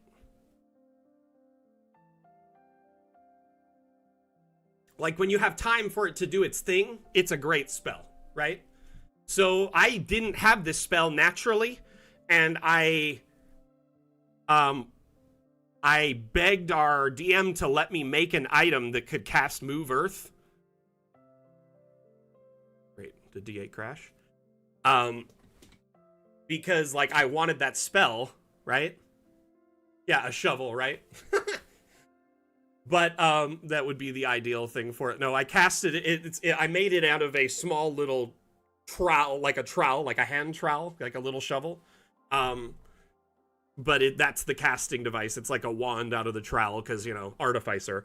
But I used that spell in my downtime over the course of like 6 months in downtime to build a road network within the, like, our duchy. So we were given a swath of land to look over by the kingdom in water, or like the king in Waterdeep. And we were supposed to like look over it, protect it, enrich it, make it better. And like, you know, whatever. So this hex of land, everything in it is kind of just under our protection. There's hardly any roads connecting the villages and outposts and different areas. Like, there's 2 river villages that could be set up for trade, but there's no roads to them. It's like you have to hike through the forest on little trails. So I said in my downtime, I wanted to build a road network to help increase and, like, influence our economy so we can increase our trade and be able to move, like, between our, you know, various cities and towns in our duchy faster.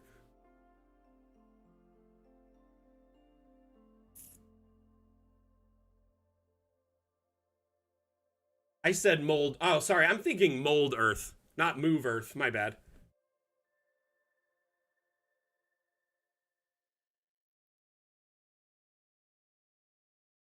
Whispering Frostwood.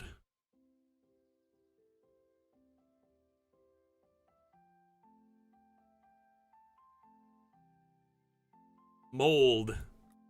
Not mold. Sorry, I was mixing them up.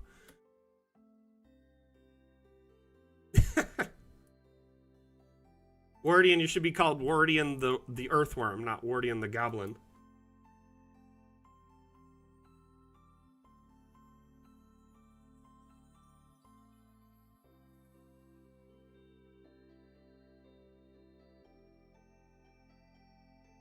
Honestly, I don't see enough igloos, and this makes me happy that there was one on this map.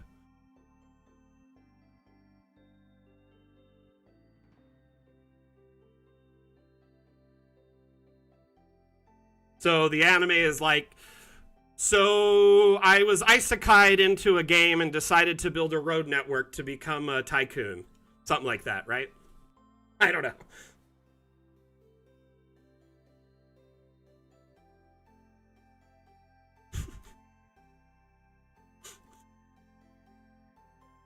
But like my son during downtime raised and trained a militia, and I would spend time either making roads and or making equipment for the militia.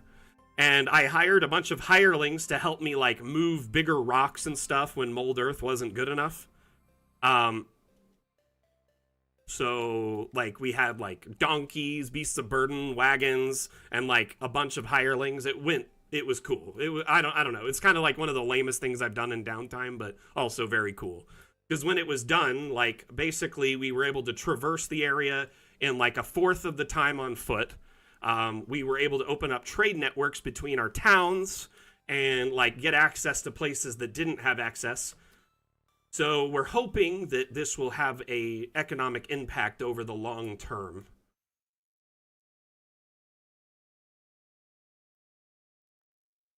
I got reincarnated as a slime. Funny. You know, I think my son was watching that for a little bit. I think he stopped watching it though, because he said it got cringy or something. I don't know. Maybe it wasn't that one. There's a whole lot of isekai animes now. Like Sword Art Online, like opened the floodgates for it. And within like 10 years now, there's like 100 of them or more. Where it's essentially someone from the normal world ends up in a video game or fantasy world as some kind of either super underpowered character or super overpowered character. Usually one of those.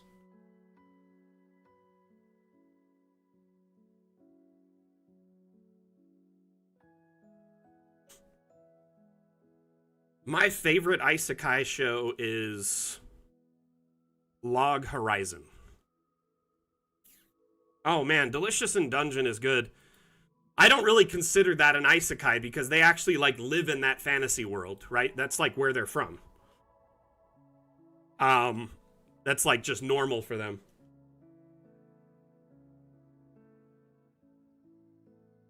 Was it Hack? It might have been Hack. I don't know. I just assumed the trend got big because of Sword Art Online because it was just so massive. Like it was a phenomenon of manga, anime, so many spin-offs and video games and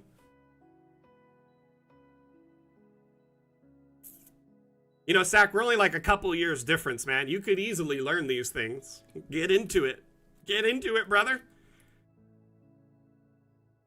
You know, I think you tapped into something interesting here, Rev, with your like festival shops, stuff like that. You're really good at capturing the nightlife in a winter environment, like with all the like just all the booths and stuff. It just seems great. Okay, let's see here. Let me hurry and upgrade.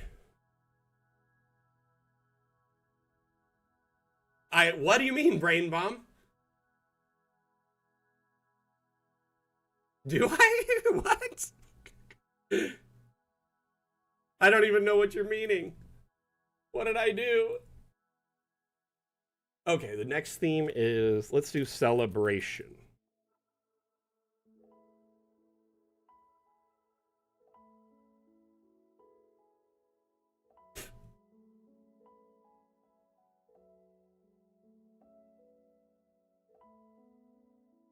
Oh, no, okay, I just know Sack. Sack is, he's a little stuck in his ways sometimes, right? He's a grumpy old bald man, and he doesn't like to change his mind about things. But I have convinced him a couple of times to try different things, and surprisingly, it always worked out. I think Sack would like anime, but I'm assuming you watched some Ghibli films then. If one of them was, you watched 3 films by a studio and one of them was heckin' traumatic. Yeah. Ghibli, about 2/3 of their films are absolute tearjerker films. They're designed to really get you to be emotional, mixing with extremely beautiful art and cinematic sequences. Now, there are some Studio Ghibli films that are just fantastic, that are just beautiful films, beautiful works of art.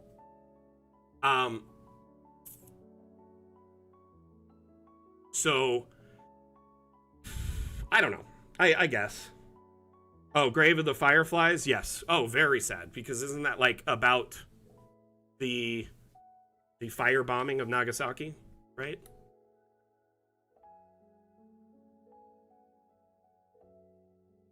Or something like that.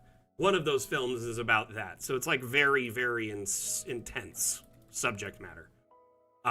But if you...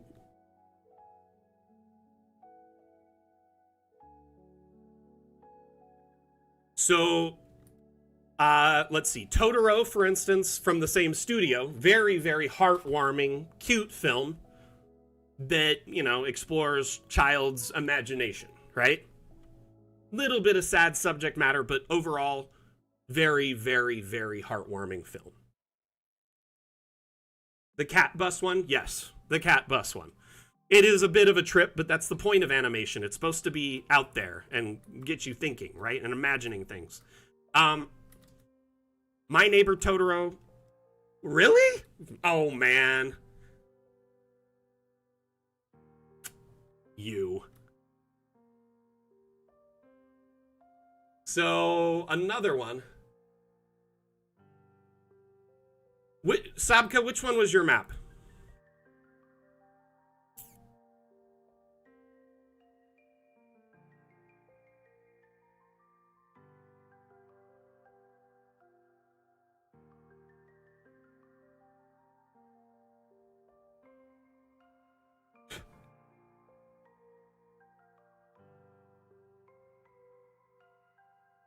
Sabka?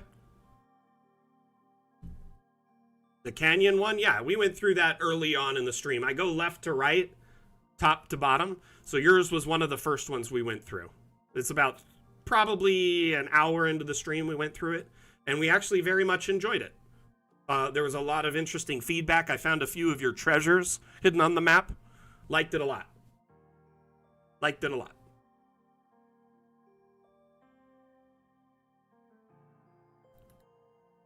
What in the heck are we looking here? Is this like a Cthulhu?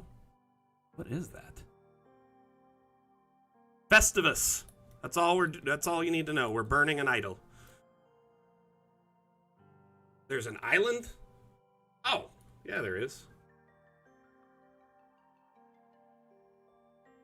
Whoa! How did I miss this on my first pass? I think I was just so focused on everything on this side, I didn't see this.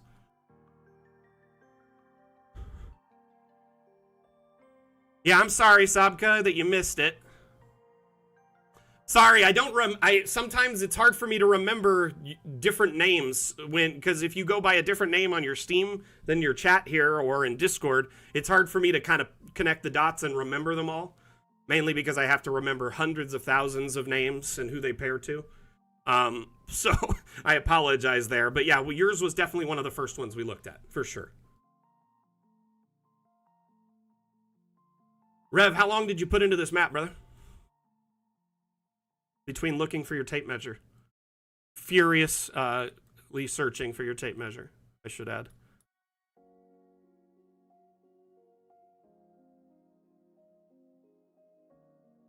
Yeah, I kind of figured that was an effigy. It definitely gives off the vibe, and it's a festival, a winter festival. It makes sense. A Burning Man type thing. Nice. It's a beautiful map. Honestly, you really have found a great use for these string lights, too. They fit so good in these, like, nighttime environments like this. The stage is lovely. The bard's up there just rocking out. Now, moment of truth. Did he decorate in the tent? Yes, he did, friends. Yes, he did. More often than not, people will throw up these tents and not put anything inside of them.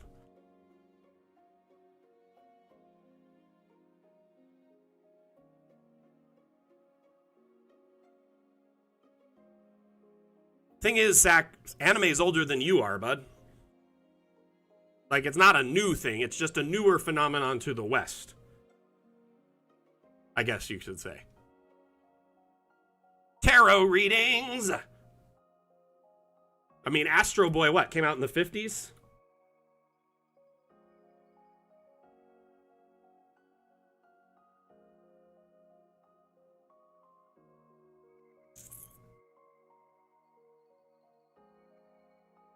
Yeah, I understand that, Sabka. I'll try and remember next time. I think now that we've had this discussion like this, I probably should be able to remember it.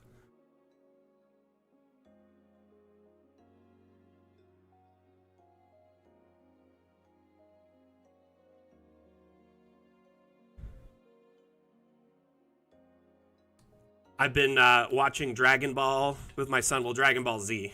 I got the first 5 movies, so like Dead Zone and Tree of Might and World's Strongest and stuff. We've been watching those because he's never watched them, and those used to be like a staple of my childhood because Toonami basically would be airing Dragon Ball after school. Dragon Ball Z, it was like a power block when Toonami was on during the day before it ended up being a nighttime thing or whatever, later in the evening thing. And it, oh my goodness. Come home and I'd watch, in order, it was like Gundam Wing, Dragon Ball Z, Yu Yu Hakusho, Tenchi Muyo, Sailor Moon, like all of these shows, one after another, and that's really where I got my feet wet with the most anime in a sitting. Prior to that, I'd watched a few shows, like Ronin Warriors is an older anime that I had watched in the early 90s.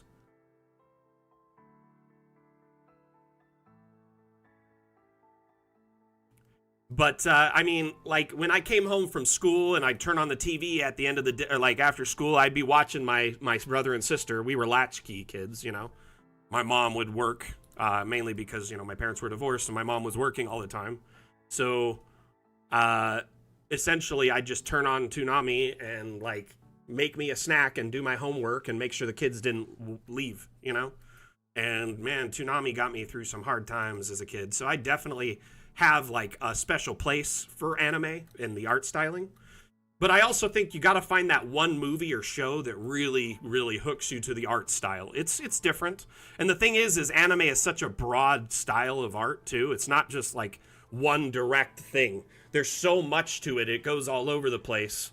And I think as an animation style, it really is a special piece of art. Same. And like it really kept me grounded.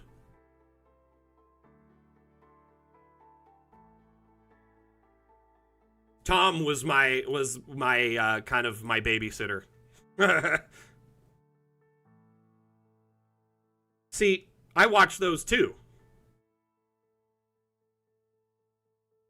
They were on in the early 90s in the like Saturday morning cartoons, right?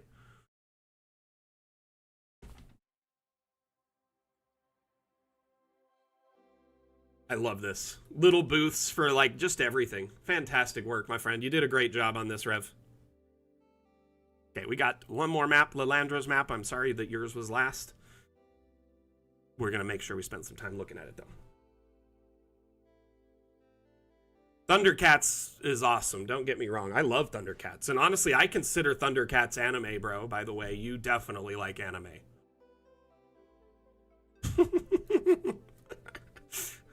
Thundercats was essentially an American studio trying to capture the excitement of anime, but for an American audience. Yeah.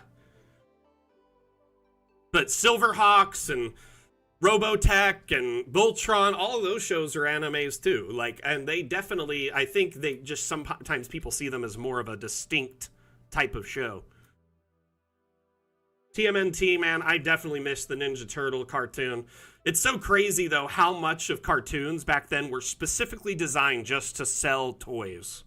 Like, they were making the shows around toy lines.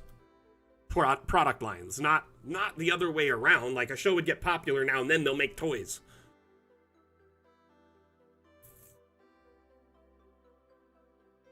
Robotech was awesome. Man, Robotech is good. Space Battleship Yamato. I haven't thought about that show in a while. There is one particular anime in the Ghibli house of films that I think you might be interested in just because the setting. And I think in your case, finding an anime you would like would have to be in the appropriate setting and styling. Because anime could be everything from sci-fi to crazy, historical pieces to... So, in this case, this particular anime is about a wizard. So it's a fantasy setting similar to, our tabletop games. And he lives in a wandering castle.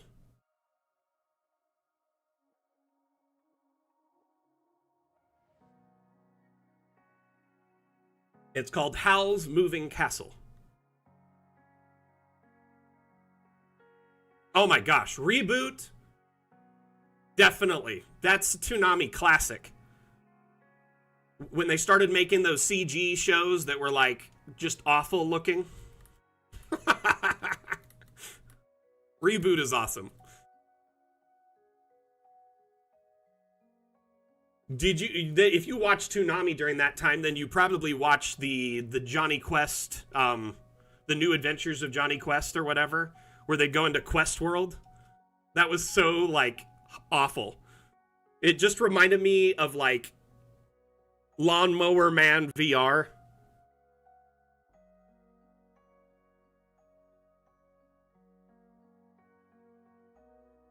Another anime that you might actually like that's actually semi-modern, Zach, I'm going to just keep suggesting them until you try one and love it. It's going to happen. We're going to find one eventually. Because I do think you would probably like Delicious in Dungeon. To be honest with you, Delicious in Dungeon is really a phenomenon for a reason. Because A, D&D and dungeon crawlers are very popular right now. B, the art styling and storytelling is reminiscent of several really iconic animes from the past. And then it's just got a really great cast. But anyway, the story it essentially takes place in a dungeon that a bunch of explorers are trying to crawl through and get all the loot and all the items out of and beat all the monsters for fame and glory. And they get more powerful and level up, and they're surviving. You know, there's groups that go deeper and deeper into the dungeon.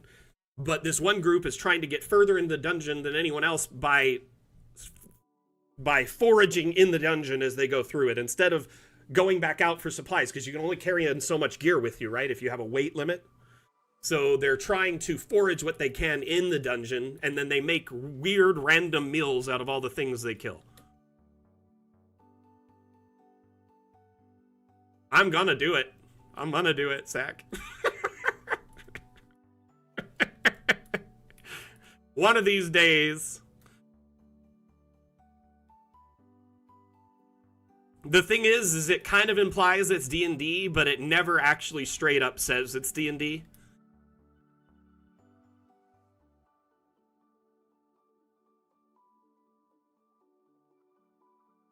Oh, it is a great show. It's cute. Honestly, I enjoy it. Just, it makes me laugh. But it does have some D&D, like, tabletop gaming humor. Like, the rogue hates mimics. Just hates mimics. With a passion. So they're, like, their person that picks locks and does all that stuff just absolutely hates mimics. And thinks, like, very often that there's mimics around. It's pretty funny in that regard.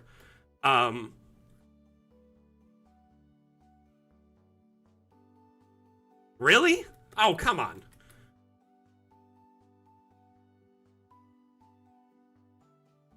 I think it's just fun to explore the humor that happens when D&D is, like, you know, being played. Because there is a lot of interesting scenarios that happen with players that, you know, are comedic and funny. But yeah, I get it. Sack is just averse to all anime and contrarian to any suggestion here. He's dug in his heels. I'll get you.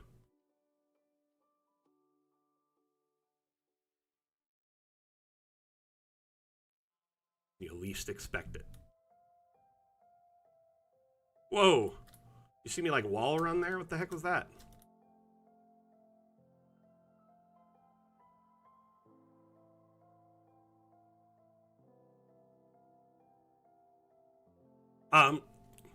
One of the characters in a game I was running had a trinket that was a mirror that doesn't show, that only shows the reflection of inanimate objects.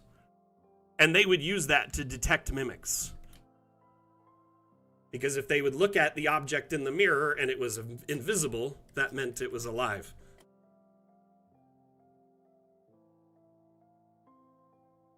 An interesting use for a trinket. Because most trinkets are kind of just useless, but that one actually kind of had a very niche use, but cool niche use, you know? So these are portals to transport items between the two, it looks like. Ah, see, they're dropping them in here, they're going there. Very cool. Like it. Very cool map, Lalandra. Thank you so much for sharing this. Lalandra, are you here right now? I don't know if you're watching.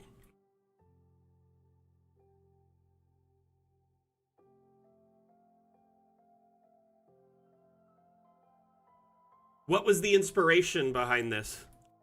And how much time did you put into it? And I do want to apologize to all the maps at the end there, me rushing through them as quick as possible. We ended up running a little long today, and I didn't mean to rush anyone's map, but we spent a lot of time on the first map, and then I spent about 20 minutes answering questions, which I try to avoid questions during the Dam Challenge streams. Pretty much all other streams are AMA format, though, so I don't like people to come in and then just get ignored for one stream. So I will still stop and answer questions when needed. About 10 hours? It's a beauty. I really love the shapes of the buildings. Like, it looks like you have a lot of fun shaping your buildings.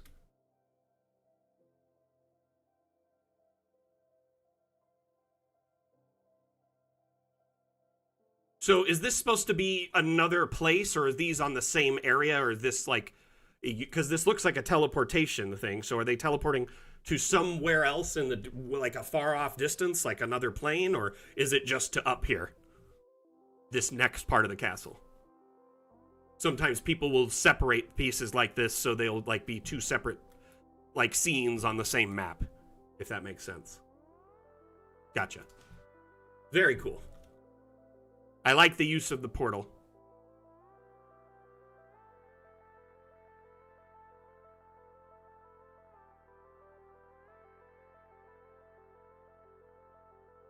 Nice little balcony there. That's really cool.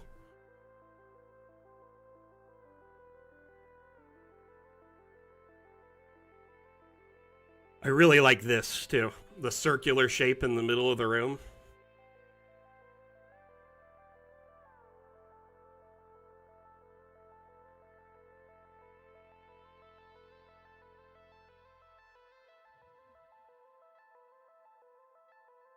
Fantastic work on this. Ooh. A little temple, or like a little shrine back here, right? Very cool. Like it a lot. You did great on this.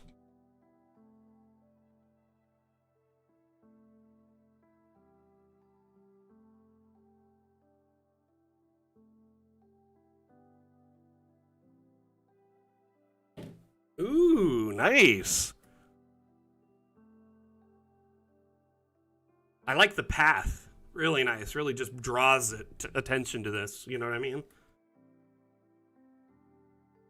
Did a great job on this. And one of my favorite little details is you use the arches with the portals, right, for these doorways for privacy screens. It just reminds me of like that bubble glass that was in like all homes in the 80s and like early 90s. They would put in like bathrooms as like a privacy glass. Does anyone know what I'm talking about? I swear it was in like every movie about the 80s.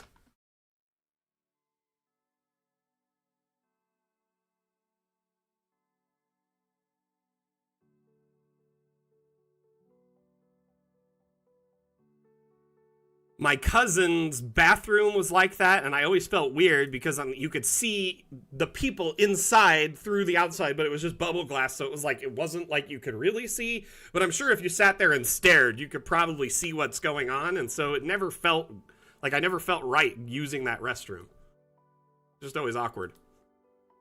But in this case, it's an interesting take on that kind of like a fantasy bubble glass, right? The spinning portal essentially makes it hard to see through. Lovely. Fantastic. Thank you, Lilandra, for sharing this.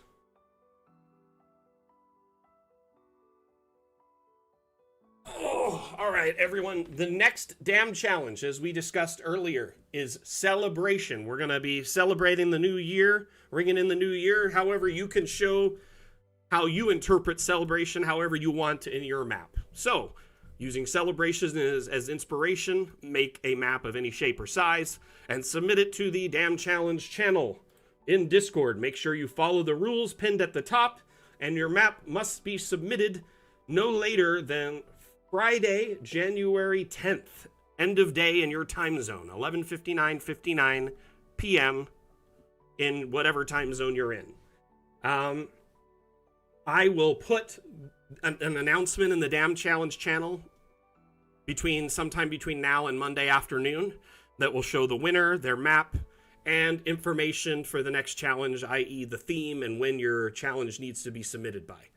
So take the weekend, relax, think about your challenge, what you want to do with it, and then wait for the post. So, celebration. Celebration! All right.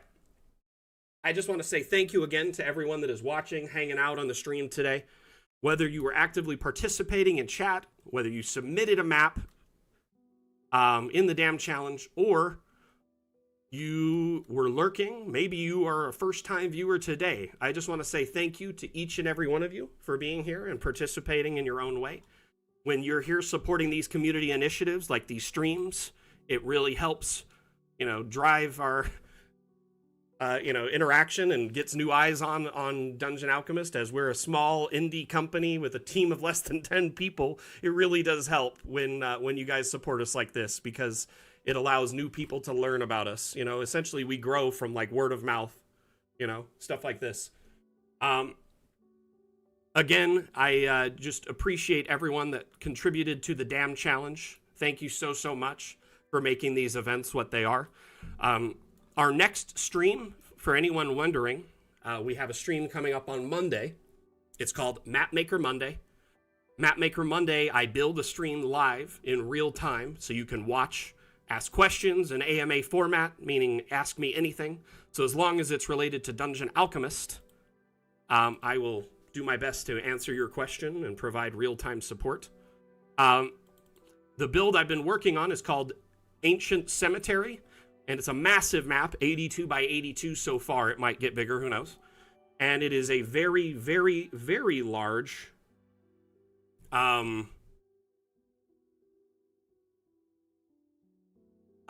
cemetery complex. Ooh, I unsubscribed from all the assets earlier, or before I did all the maps last night. I unsubscribed from every map and asset, and then I go download all the new ones, so I have nothing else. When I'm showing off the maps, it makes it quicker. But anyway, while this is downloading, the map features tons of graves, a big cathedral with a multi-story bell tower, and a massive garden complex you can walk through. We're working on graves that are attached to that, so it's like the past preachers, priests, clergy, maybe paladins or clerics who died in service of their deity. We're working on their graves right now. And then after that, the next portion of the project is going to be the caretaker's cottage. So this is a massive complex with lots of graves and plants, and things need to be taken care of and maintained. So there's a caretaker that was kind of in the back of my head. I always wanted to build this area, but I just hadn't gotten around to do it. So the next spot of the map will be that. So if any of you want to watch and learn how to build a map from someone with over 3,000 hours of work time in Dungeon Alchemist, drop in Monday morning at 9 a.m. Pacific, 12 p.m. Eastern, or 5 p.m. UTC. If you are in a different time zone, I'm sorry, extrapolate off of one of those three, please. But that stream is 2 hours. It's a great way to learn Dungeon Alchemist and, get your questions answered and get real-time live support. The following stream after that is the Damn stream next Saturday. We do not have an office hours stream this coming Wednesday because it's New Year's. I'll be off for New Year's Eve and New Year's Day. The Saturday stream, though, the Damn stream, opposite Saturdays, opposite Saturday is a different stream. So the Damn challenge is today. The opposite Saturday is the Damn stream. On the Damn stream, we focus on showcasing maps and assets from the Steam Workshop, showing you gems, hidden in the rough that you may not have noticed, and providing real-time support as well. Pretty much every stream is AMA format, so you can pop in, ask questions, and I'll drop what I'm doing to answer your questions and provide support. Whether you need help with exporting or figuring out how to build a multi-level building, or maybe you just want to hang out with like-minded map makers and just chill with other cartographers, it's a great place to be as one of the streams. Here is that map that I've been working on. It's coming along. Started over here in this corner, right? And then I drew this road by hand. We've got kind of some medium graves, not very, fancy, but not very, pauperish or poor. And then we have a fenced off, this is like a royal grave site, right? Well-to-do family. The church itself, beautiful, with a confession booth with a secret passage behind it. And then the 3-story bell tower we built by hand. Got ivy all around, which I like a lot. And then this path here with all the garden, we built this by hand and put it all around the complex.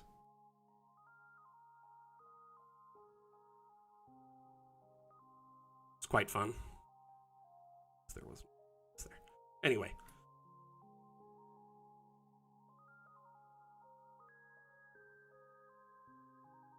So yeah, we'll be working on this more on Monday, focusing on expanding these grave sites here and putting in some details here. And then after that, it's on to, I'm going to go work on this corner over here, which will be the caretaker's property, his cottage, like a big area for tools, like a shed or some kind of barn or something, and then also a small garden. Gonna draw some road over here. Not sure if we're gonna do road all the way to the back, but yeah, Mapmaker Monday is honestly, I think it's our community's favorite stream. It does get a lot more support than most streams. And I think it's because every Monday people are at work and, it helps get through the day when you're at work, whether you're just listening in podcast style or you're actively watching and participating or whatever. It's a good way to kick off your work week. You know what I mean? Because, yeah, you get a case of the Mondays every week, and I'm there like the cure to the rescue just to make sure that your week starts off right. You get some fun map making, hanging out with your like-minded cartographer community, and get to learn something cool about Dungeon Alchemist in the process.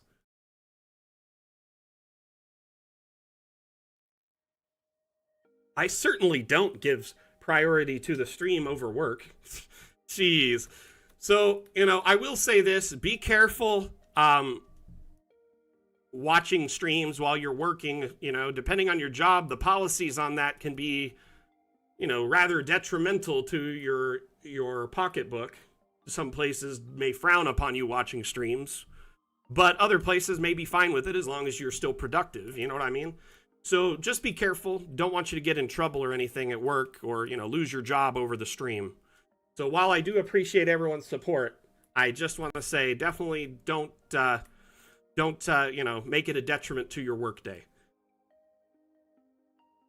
Hey, yeah, I'm lucky the damn stream is work for me. Mapmaker Monday is work for me, so. Oh, that's good, Rev. So it's not like it's getting too much distraction, huh? So you're not like a bridge operator or, you're not the train conductor, someone who does something that has to keep an eye on things. You're not an airline pilot. Good to know.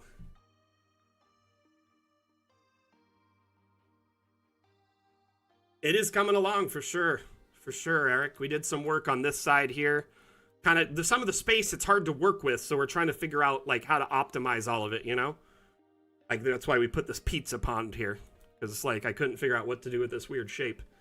Over here I think we're gonna put like a seating area, like benches and stuff. This reliquary edition was a great add-on because yeah, these spaces are weird, but the reliquary fits really good there,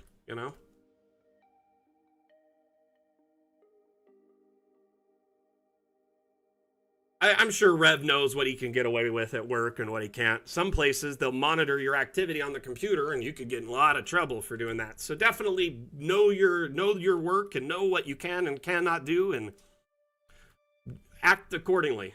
I definitely would not want anyone to get in trouble with their work or Alternatively, watching while driving, I definitely kind of frown upon that. I'm not going to lie, because mainly, I mean, you're driving. You shouldn't be watching anything other than the road. Unless, of course, you're a passenger. Now, I do know that Twitch offers the ability to listen to the stream with audio only, so you can kind of podcast mode it. Oh yeah, these round ones here, these are just sunken pillars, columns.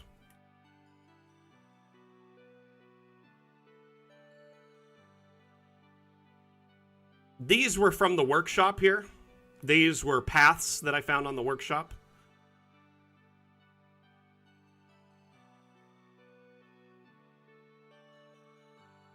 So these ones here are just paths that are available on the workshop. There's a whole set of them. That's kind of what they look like. Yep.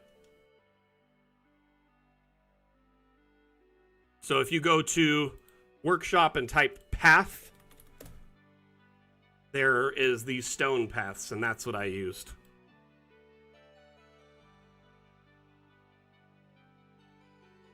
I mean, yeah, by that, I mean, it's a minor inconvenience to you.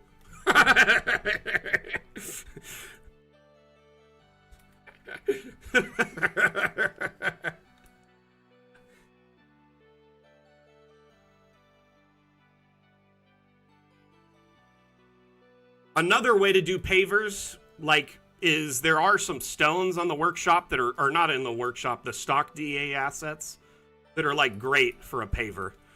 They're under objects, I think under structural, under ruins, surprisingly.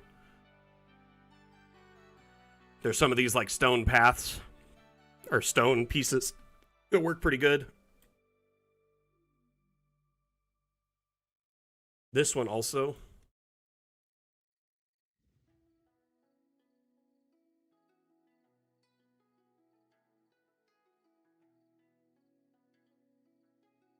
Any round ones? There's no stock round ones. I just use the columns to just kind of get away with it.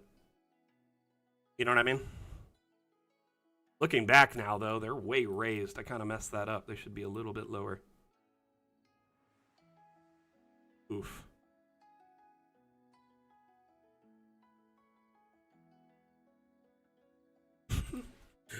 Just coincidentally, you're both watching my stream and ram into each other. Mordian.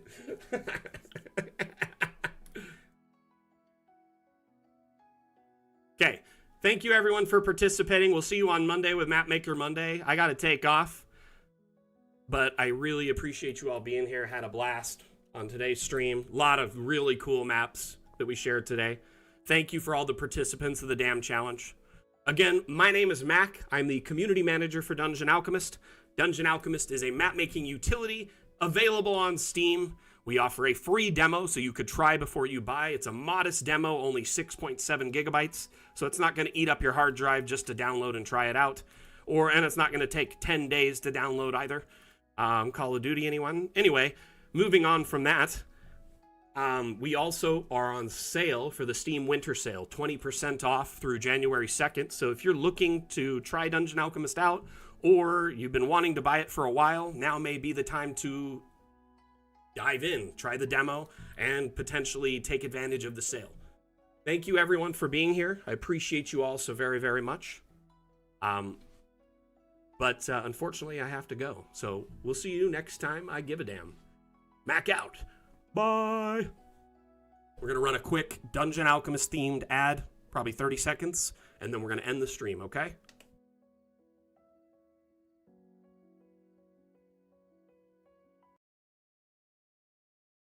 But can it handle curves? But can it handle curves? But can it handle curves? But can it handle curves? Dungeon Alchemist, the AI-powered map-making application for role-playing games, now comes with both round and diagonal walls. Create amazing professional maps for your players in seconds. Get it now on the Steam store.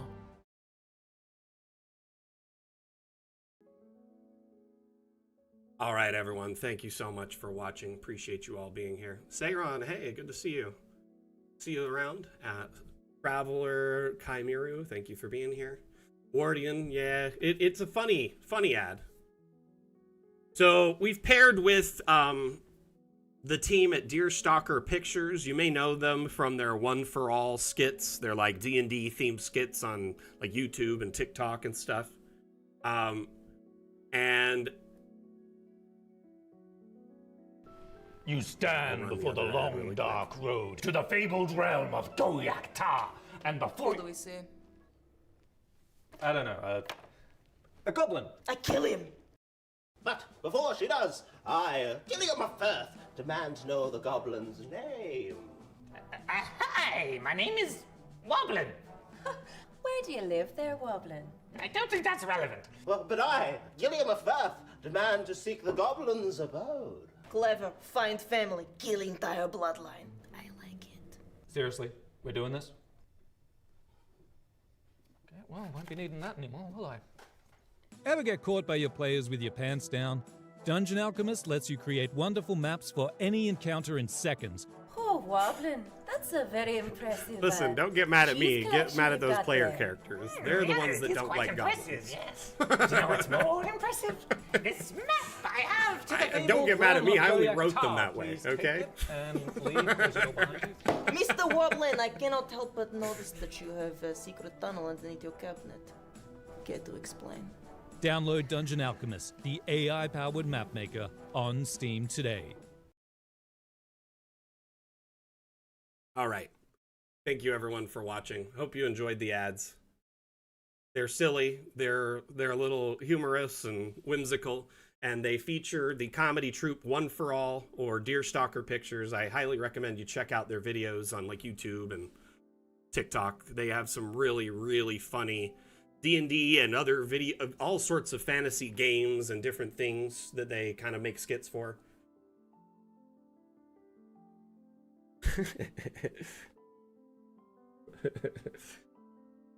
Listen, I love picking on goblins as much as the next guy.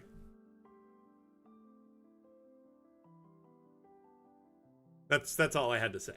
But I love picking on goblins as much as the next guy.